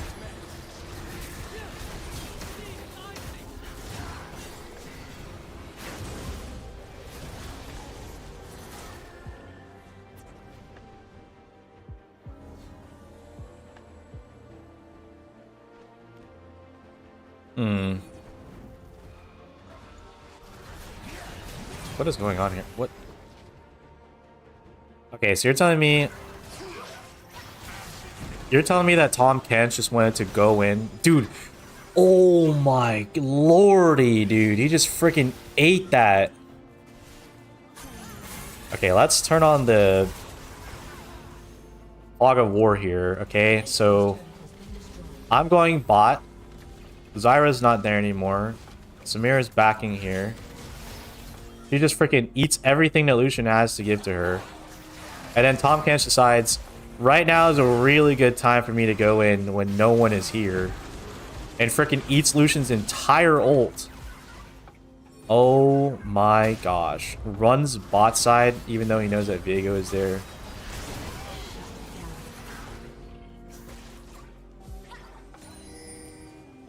This game was most definitely a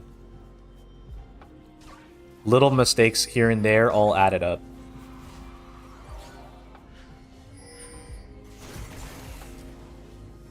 There's definitely a lot of map awareness not happening.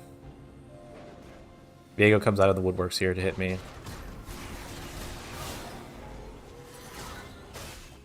I think the game's over at this point.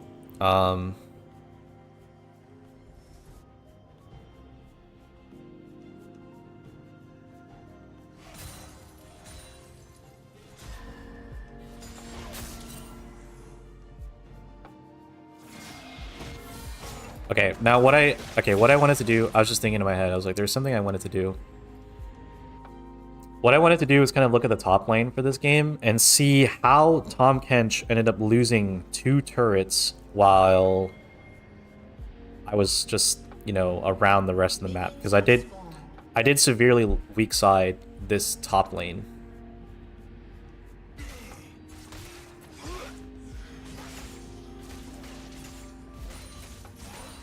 Let's move past his first death here.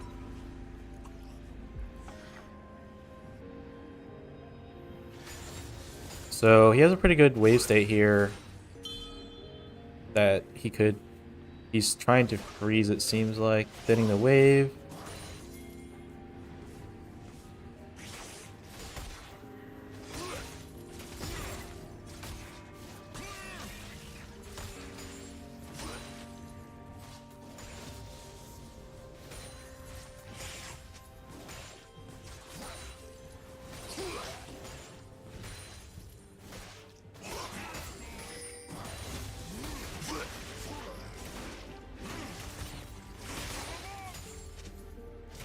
So it just looks like Tom never wanted to shove the wave, and I think what happened is the minions kind of just slowly whittle down his turret. Or maybe it's the fact that he just keeps on taking free damage from the Mundo.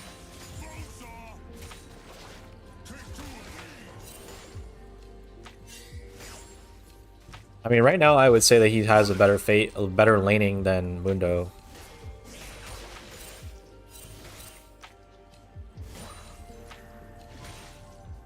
This is something that's really big. I love it when laners come to help to take jungle objectives. But I definitely think that I can do a better job of helping my laners help me out with, like, helping them out so they can help me out. But then it kind of goes back to what Dan and I were saying last night when we were talking about what we can both improve on, and it's just improving on our confidence and shot calls for the team.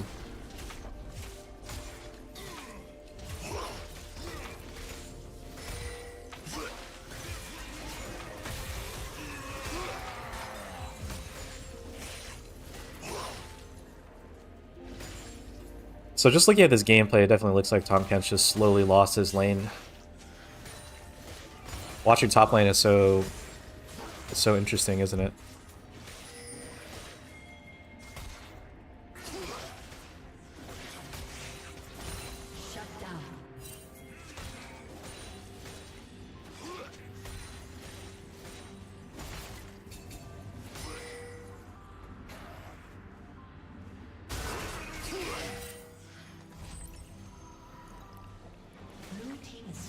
Mundo's ultimate is on a 2-minute, at level 6 on a 2-minute cooldown.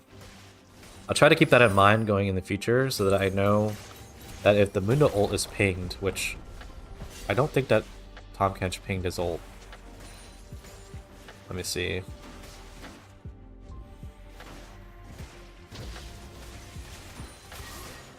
I don't think that he did. Wait for R.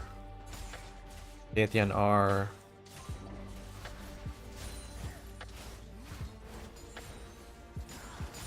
Surrender vote for red team. Wow, their mental is freaking trash and we lost them.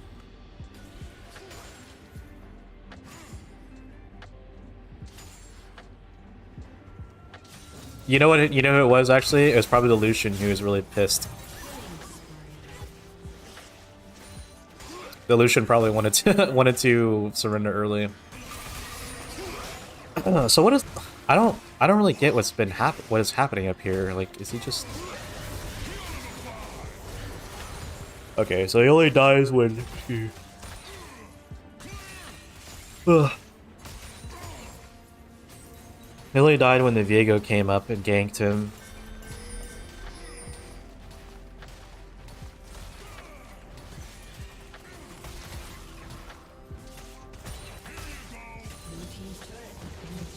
Yeah, I don't regret not ganking top lane, to be honest with you. I mean, Tahm Kench wasn't crazy good, and he's not going to carry us.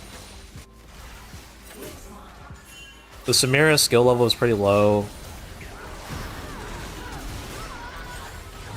Ultimately, I think the game just was a series of unfortunate events. Bad plays, bad micro plays that could have been better. dying, that's like the number one thing that I'm always working on, is trying to limit the amount of deaths that I give to the enemy team.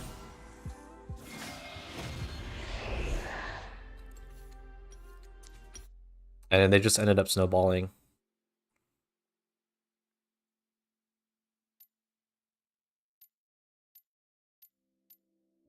I don't know why I'm doing that. Okay.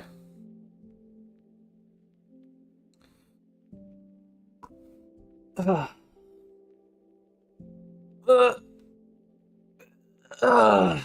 right.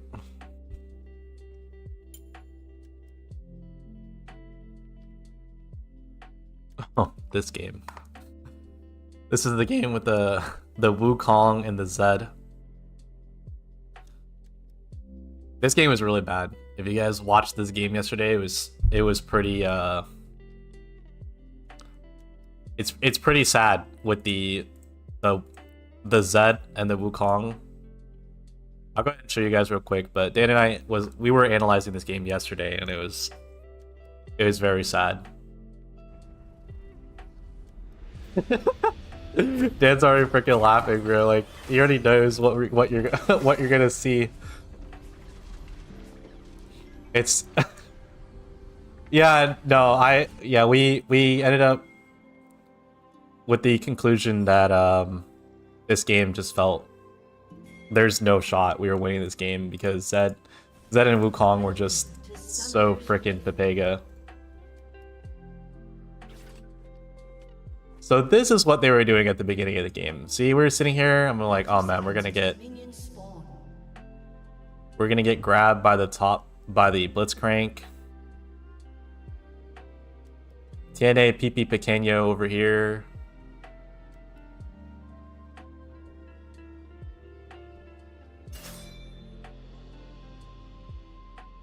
They're just running around on our top side while Wukong's just AFK in the base.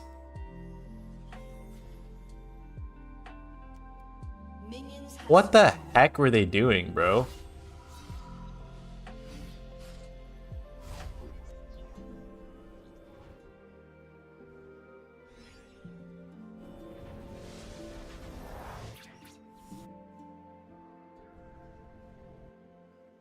I see. And Lilia started on my blue side. Wow, that's super random.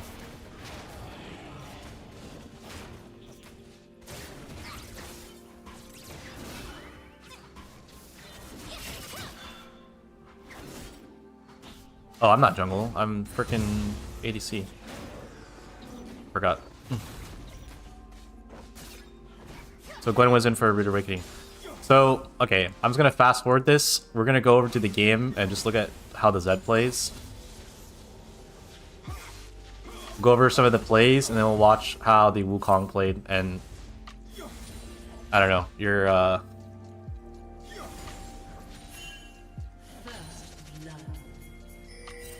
eyes are gonna feel real good about this. Oh, this is the first amazing play that Zed does here, okay? Let me just click on him so you guys have his cooldowns. He flashes. Okay, look at the Lilia's HP. Okay, Zed, keep in mind that Zed has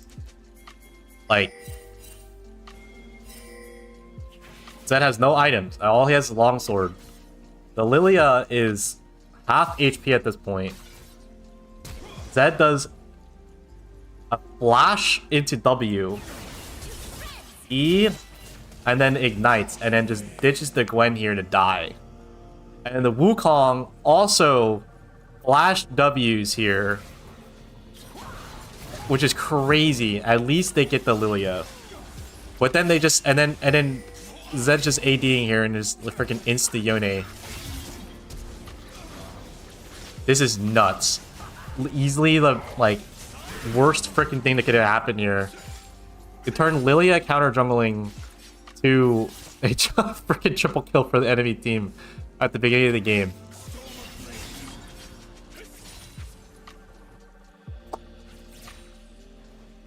Why is the Blitzcrank pinging the Ashe here?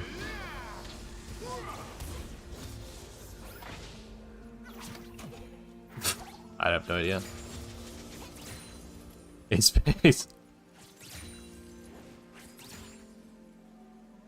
Yeah, no, it's terrible. Okay, let's keep looking at the Zed.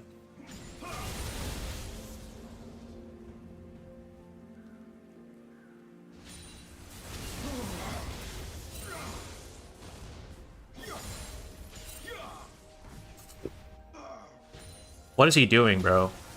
Like, this is what I'm talking about with the freaking micro diff. So he E's there, right? His clone is gone. And he just... what is he eating, bro? He's just eating the air. He gets hit by the most long-range Xerath E in my life. I've ever seen in my life. This guy's micro is just so low, dude. Like, this is like... This is some bronzy stuff right here.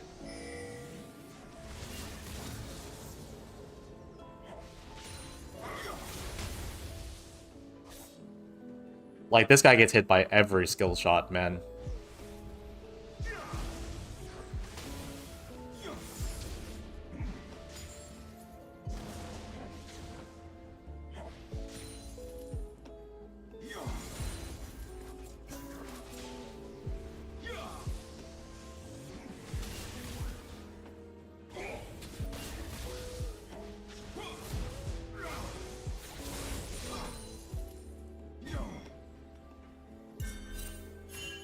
One CS from that whole wave. Yeah, look at this.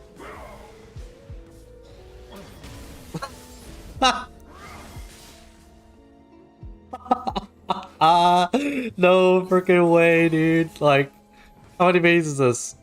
1, 2, 3, 4, 5, 6, 7, 8 minions. 1 out of 8 minions, dude. He got 14 gold. Out of how many? Almost 100 gold worth of minions. No, over 100 gold worth in minions.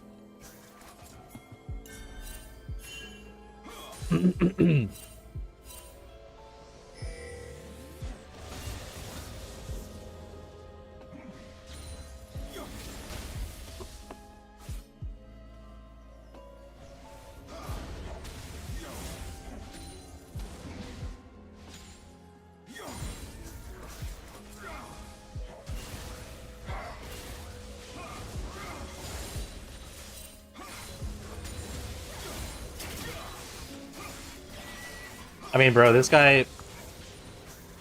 My goodness. Just watching him play is so sad. But, I mean, this is kind of just like a for fun VOD. You know, Dan and I already went over this yesterday, and it was just... It's so depressing. It's not depressing, it's just a fun watch. It's just a funny watch. But, I mean, like, dude, we're in gold 2 elo right now. Like, I know that, you know, people out there will be like, oh, it's low elo, but bro, this guy's so bad.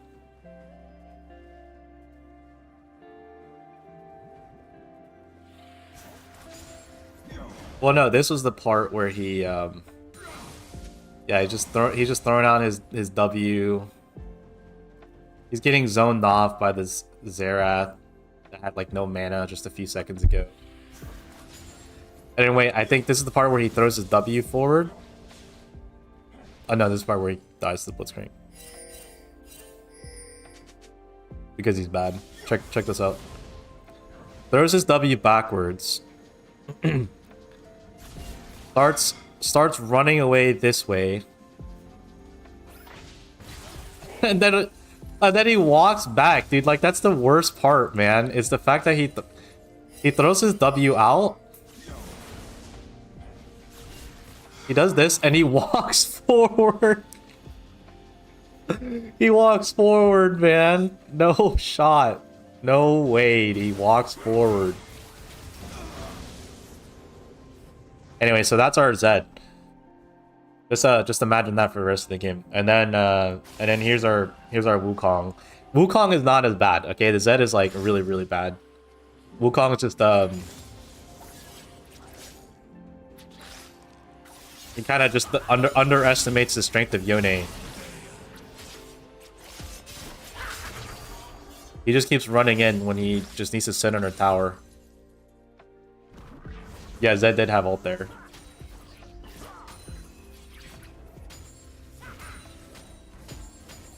Yeah, at least Wukong can farm on her tower. Kind of.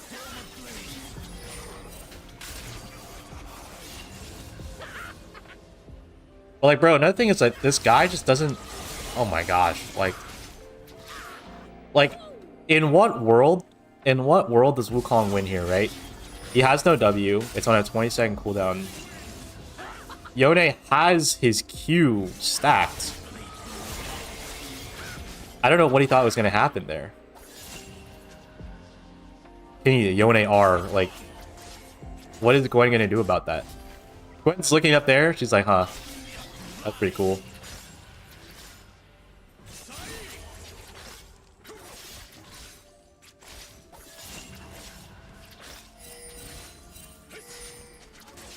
Dude, what kind of sucks right here is like I've had a headache since yesterday. I think it's like the remnants of my whatever the heck illness that I had on the Sunday.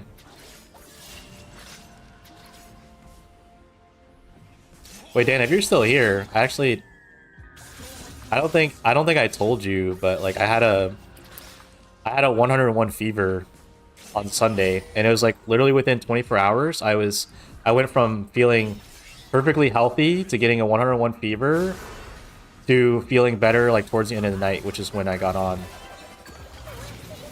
And then yesterday I woke up, I was like okay, but I had a headache, and then today I still like the same headache has not gone away.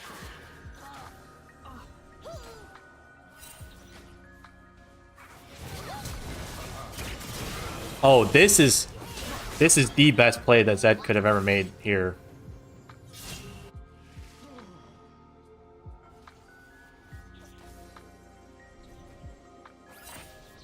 This play goes insane. There, click on the Zed here. He flashes over the wall. He flashes over the wall and ults the like 1 HP, like no resistances, freaking Moby Boots Blitzcrank. Insanity, right? Freaking ult him. And then does EQ into his W. Okay, let me go back here so you can look at his cooldowns. Where is he?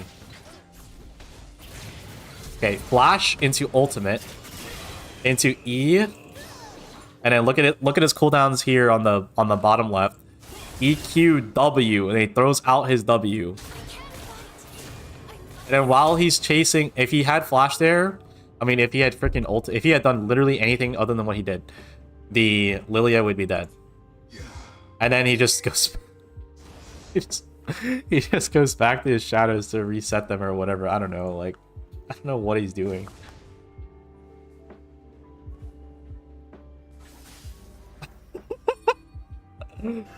This guy's a freaking goober.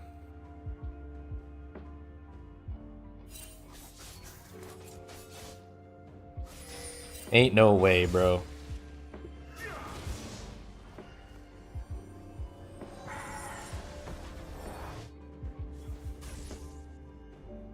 And he's just out here. He's freaking backing in the bush, bro. Like, if Yone didn't use his E, he probably would have killed.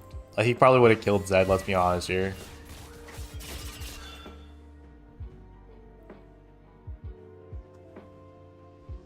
Anyway, that's pretty much how the game goes. Zed's pretty bad. Ugh. Final score ends up being pretty bad here. I was the only one on our team with money. I mean, I guess Gwen did a little bit. But yeah, no, this is really bad. 86 CS and 90 CS is terrible.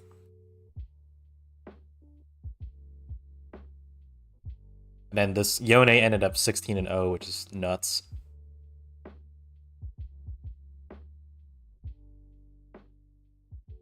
Let's see if we have any other games to go over. I think that was basically it. There's the one game where I think we won like out of sheer luck. Is this game? I think it was this game. No. It's the same one. I think it was this game.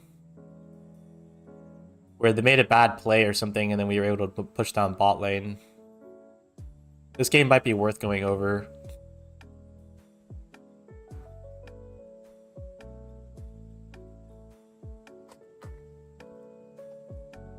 I'll be right back though. I'm gonna see if I can like do something for my headache.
All right, I'm back. Let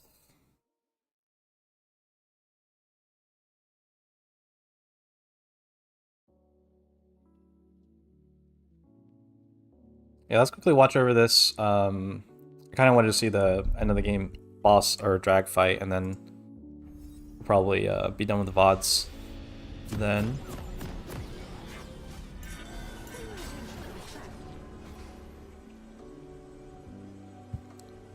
Let's see Dan's epic play here, because I know he lands his sick ult. Let's get a little bit of an aerial view. Okay, Zach goes in here. Zach and Darius are in the game.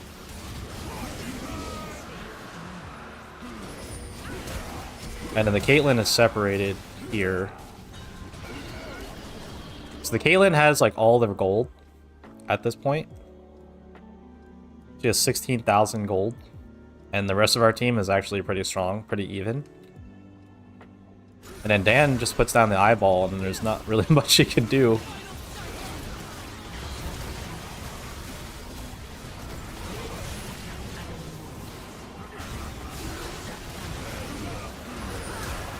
Zach does really well there. Huge play by Zach.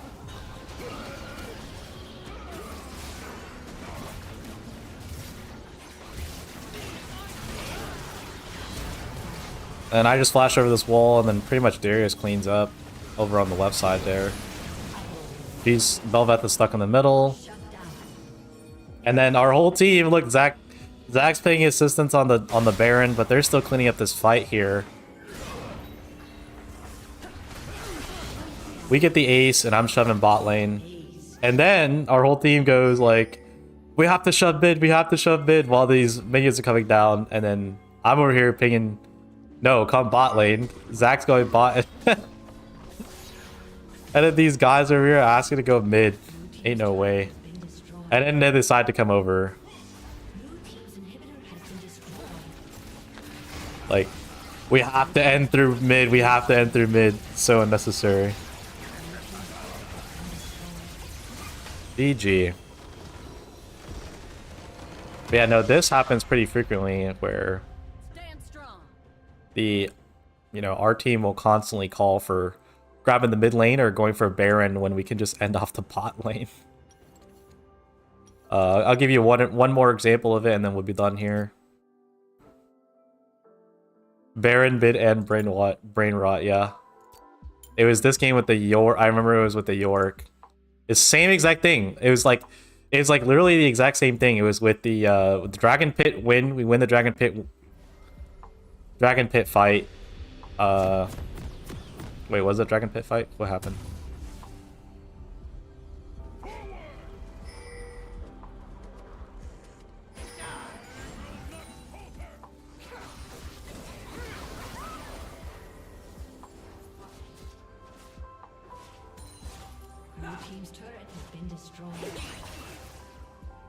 Wait,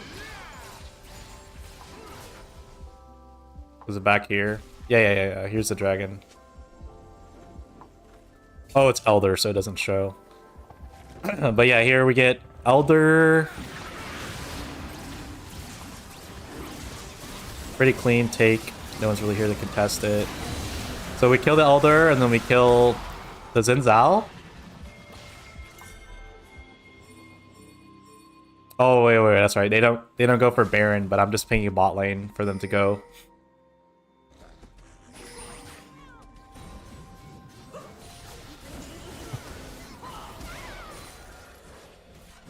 Okay, not as bad as I thought it was in the moment, but it was still really funny because we just dispersed. Like our team just dispersed after we got the Elder, and I was like, dude, let's just go bot and end the game.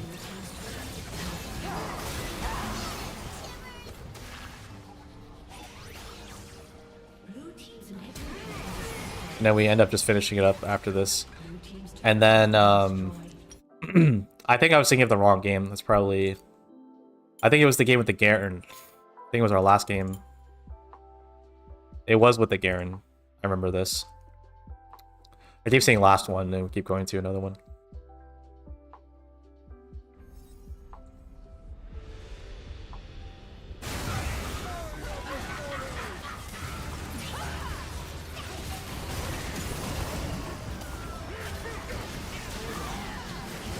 Let's see. I got a triple kill here.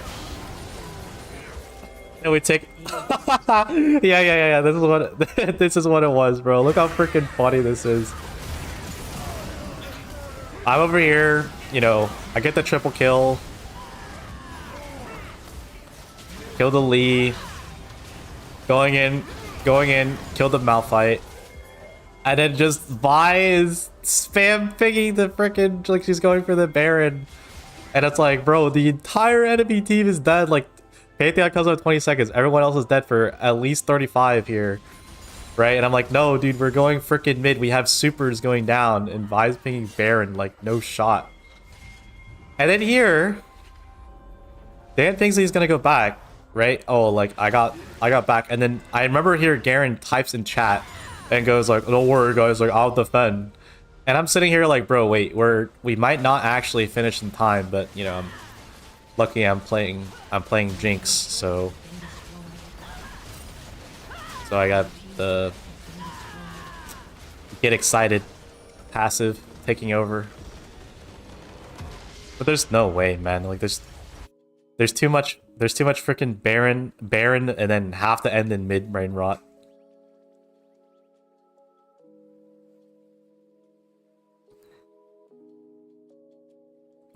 I can't believe Garrett backed. Yeah, bro. I mean, like you backed like 3-4 seconds before him. It was insane. But overall, I mean, really good day yesterday. Going through the VODs is certainly helpful. Very eye-opening. Seeing that most of the mistakes we make can be fixed. You know, it's good to go through the VODs and see that, you know, what can we do better at. So I think the key takeaways from today's VODs, I would say, especially for me and Dan, are map awareness. Obviously, always work on map awareness. But things that we can like immediately change are confidence, pinging, and like communication, right? Those things are definitely things that we can instantly work on and start adding to our skill level. And always working on not dying, I would say.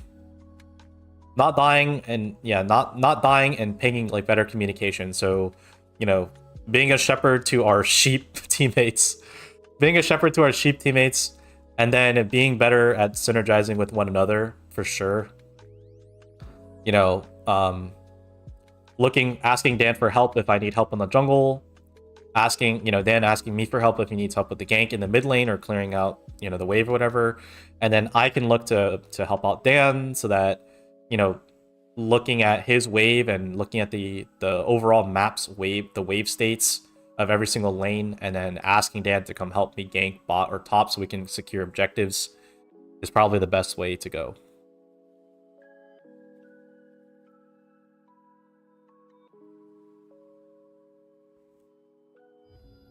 Other than that, I think yesterday we went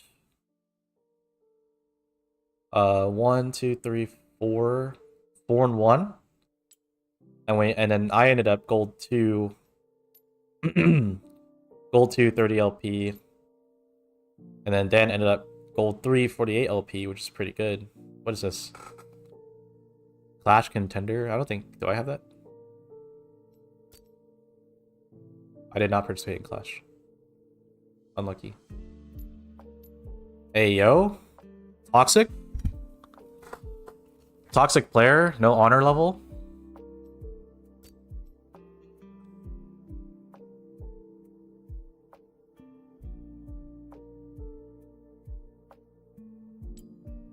All right.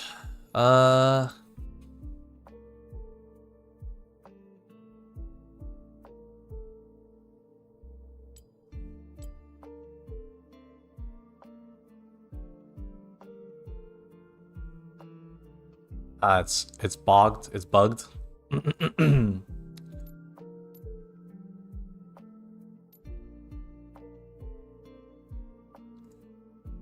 Let me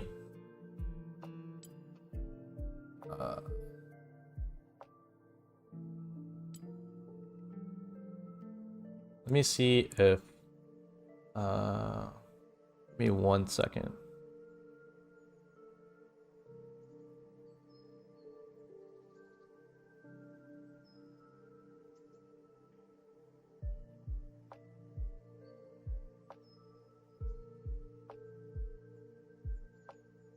Okay. Let me pull up this. Alright, well, with the VODs done, we still have about 45 minutes here, so we're gonna jump into some Hi-Fi Rush to end off the stream. So, pretty good VOD review session, I would say.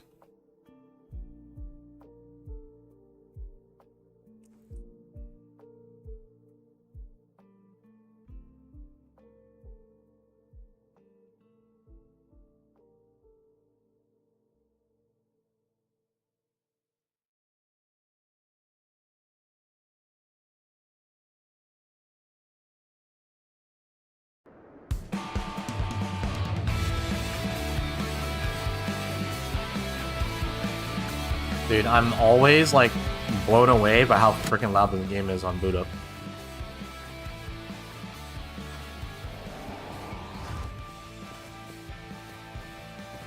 Okay.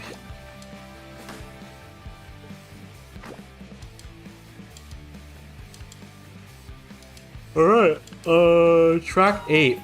I believe last time I was looking, there's like 15 tracks in the game. So a little bit over halfway.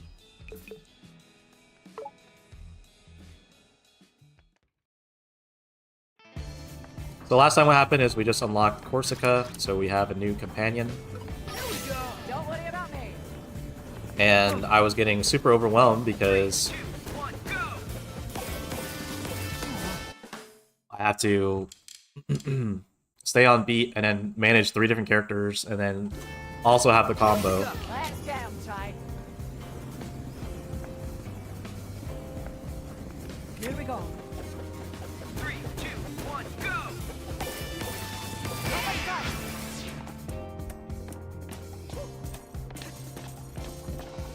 Oh, Mr. Chai, you have quite a view of the exhibit. Cinnamon, why are you the only one enjoying this? It's exciting and educational. Yeah, I gotta turn this song up because I remember this song was a banger.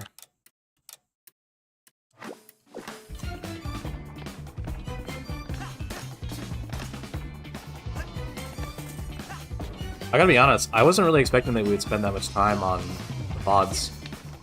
A notice to all employees. The rumors about the demise of the Puffin Heads has been greatly exaggerated. Found you. But while we were going through the VODs, I wanted to make sure that we spent enough time on them to like actually learn something, you know?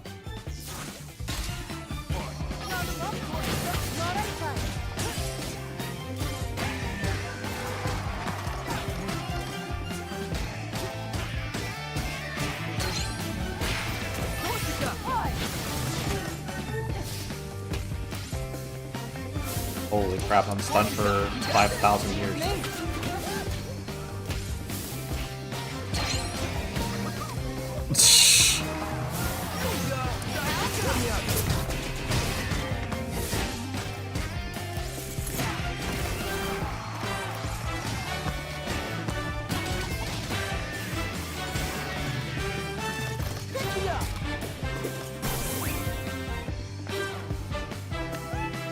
You know, wait.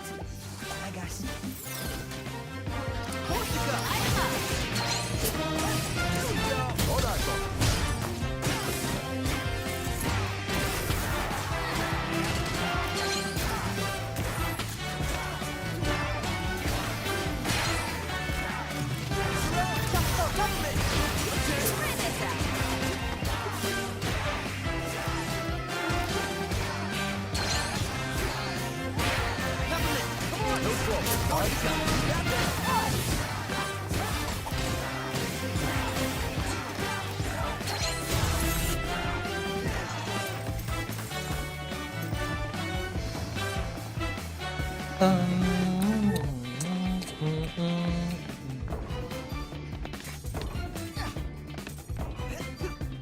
Yeah, this song feels good to play.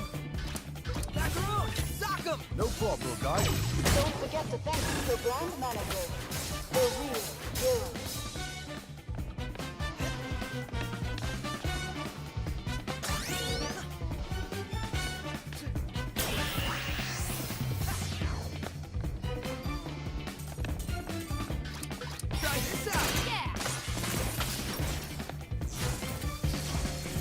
Okay, 2 fights back to back.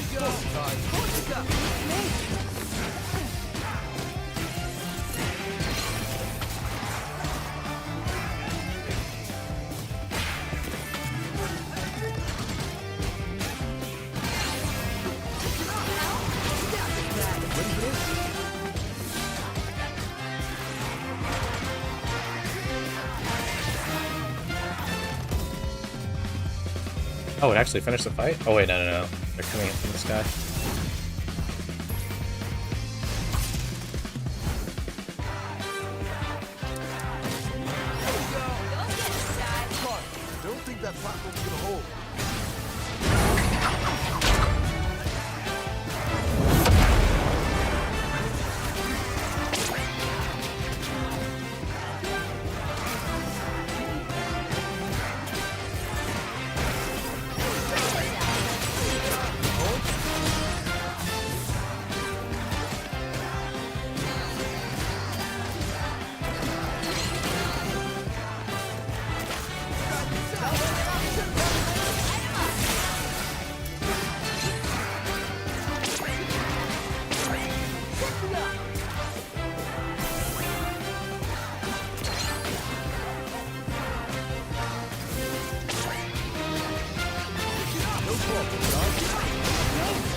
Oh my lordy.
That was one shot? No way.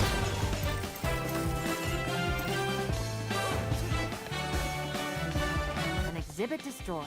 Great. Let's burn this whole place down. Peppermint, you okay? You seem more annoyed than usual. Nothing. It's stupid. Let's just get out of here.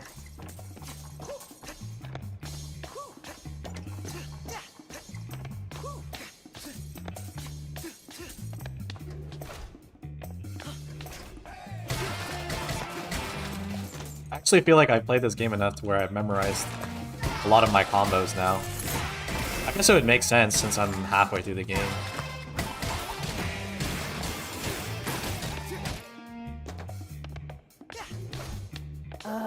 Another one. As time crept forward, Roxanne Vandelay saw it fit to retire and pass along the company to a new visionary. Cale, her only child, was the obvious choice. He was as smart, if not smarter, than his brilliant mother. And oh, look at that hair! What? That's just a lie. Miss Peppermint, you are more frustrated than dealing with Mr. Chai. Today, Cale's dear mother lives in peace and quiet, enjoying her retirement, knowing the company is in great hands. He forced her out.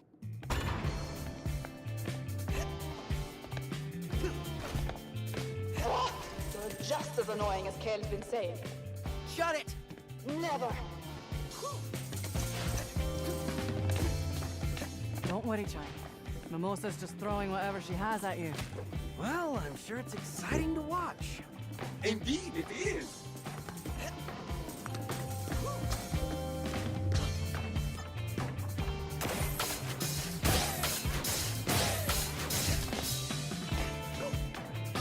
Back off!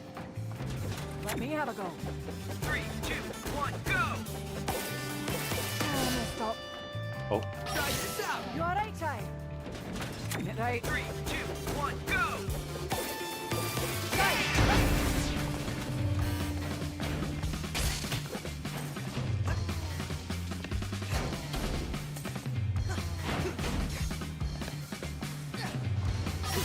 How's this? Here we go! Try this out. Switch it up! Go get him, Chai.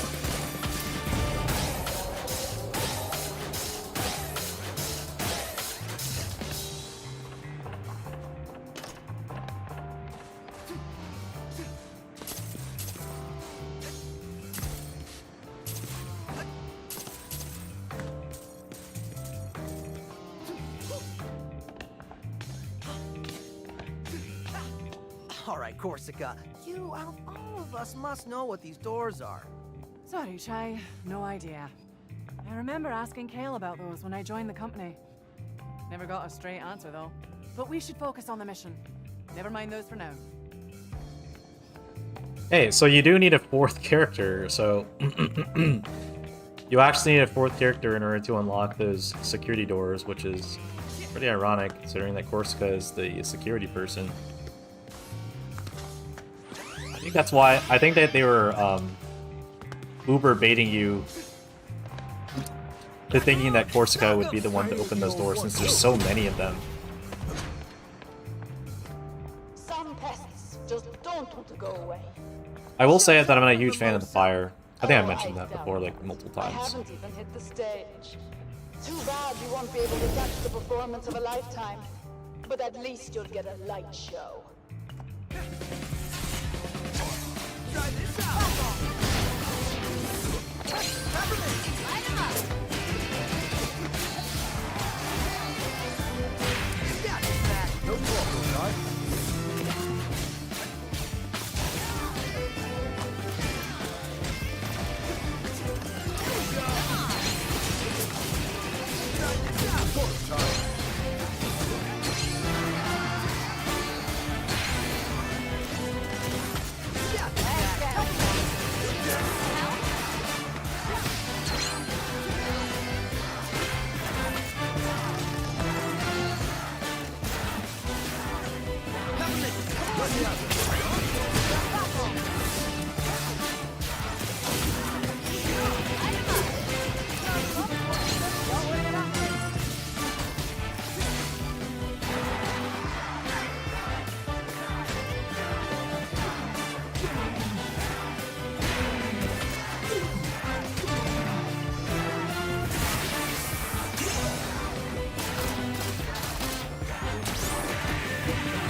Where is the enemy that keeps attacking me? This guy keeps running around like a freaking rat, bro. Ready for this? Here's the house. Got this back. Here's the old one, too. What you got? You got that?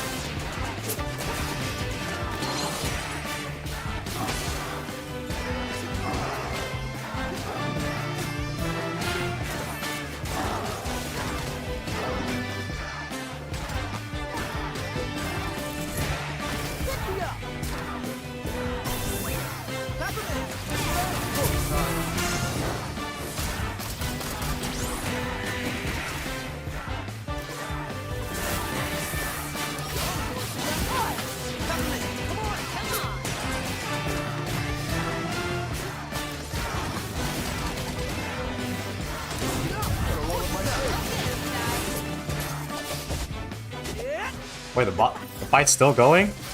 Holy cow.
GG, dude. Clear time. That was actually one of the few times that I've gotten like really bad clear time. I mean, I'm glad that I got a good score though, because that's normally what I struggle Just with. open the door for us in the next room.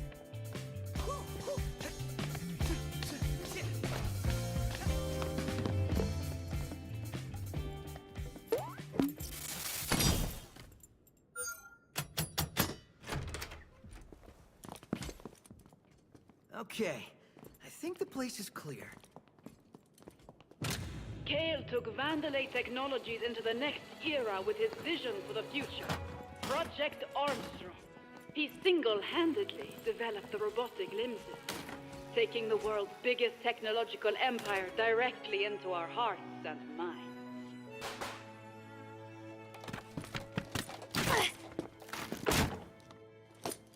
You liar. That's not what happened. Peppermint, take it easy. I feel your pain. The exhibition was not all I hoped for either. She did all the hard work. You stole it. Why do I feel more out of the loop than usual? I wanted to be my own person. I ran away from my family when I shouldn't have. I didn't know it would lead to this. Peppermint, what's wrong? Kale didn't develop all that technology. I know this because this leg, my mom made it for me. Your mom has a competing robotic limb company. No, Chai. My mom is Roxanne Vandalay. What? Which makes Kale My brother. Oh. I thought it was her dad. Now this makes a lot more sense. He's always taken advantage of people, but I didn't think he'd take I guess things this Peppermint's older than I far. thought she was. I know what you probably think. You think... Who cares? Did you think we wouldn't talk to you anymore? We got this far because of you. We're all here because of you. Yeah, but...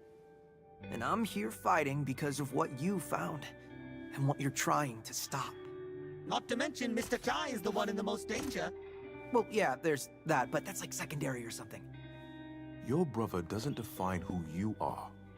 And this doesn't change anything. Really? It only gives us a stronger reason to fight. As friends. Chai, that was beautiful, mate. So, you wanna go crash a party? I'd like that. You know, I really wanted to say that crashing the party line since we got here. But it's okay. You can have it. All right.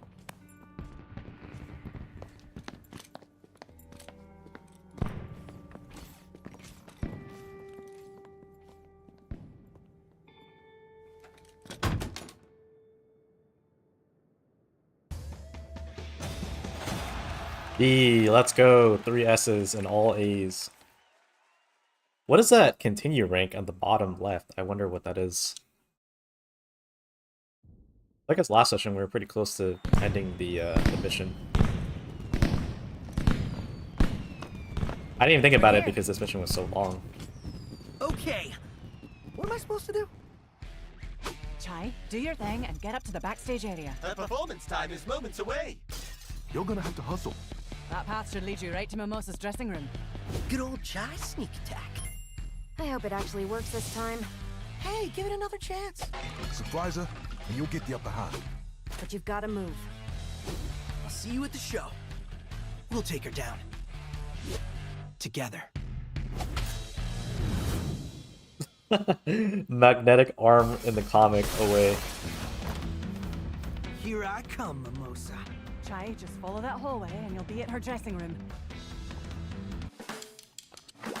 Okay. Well.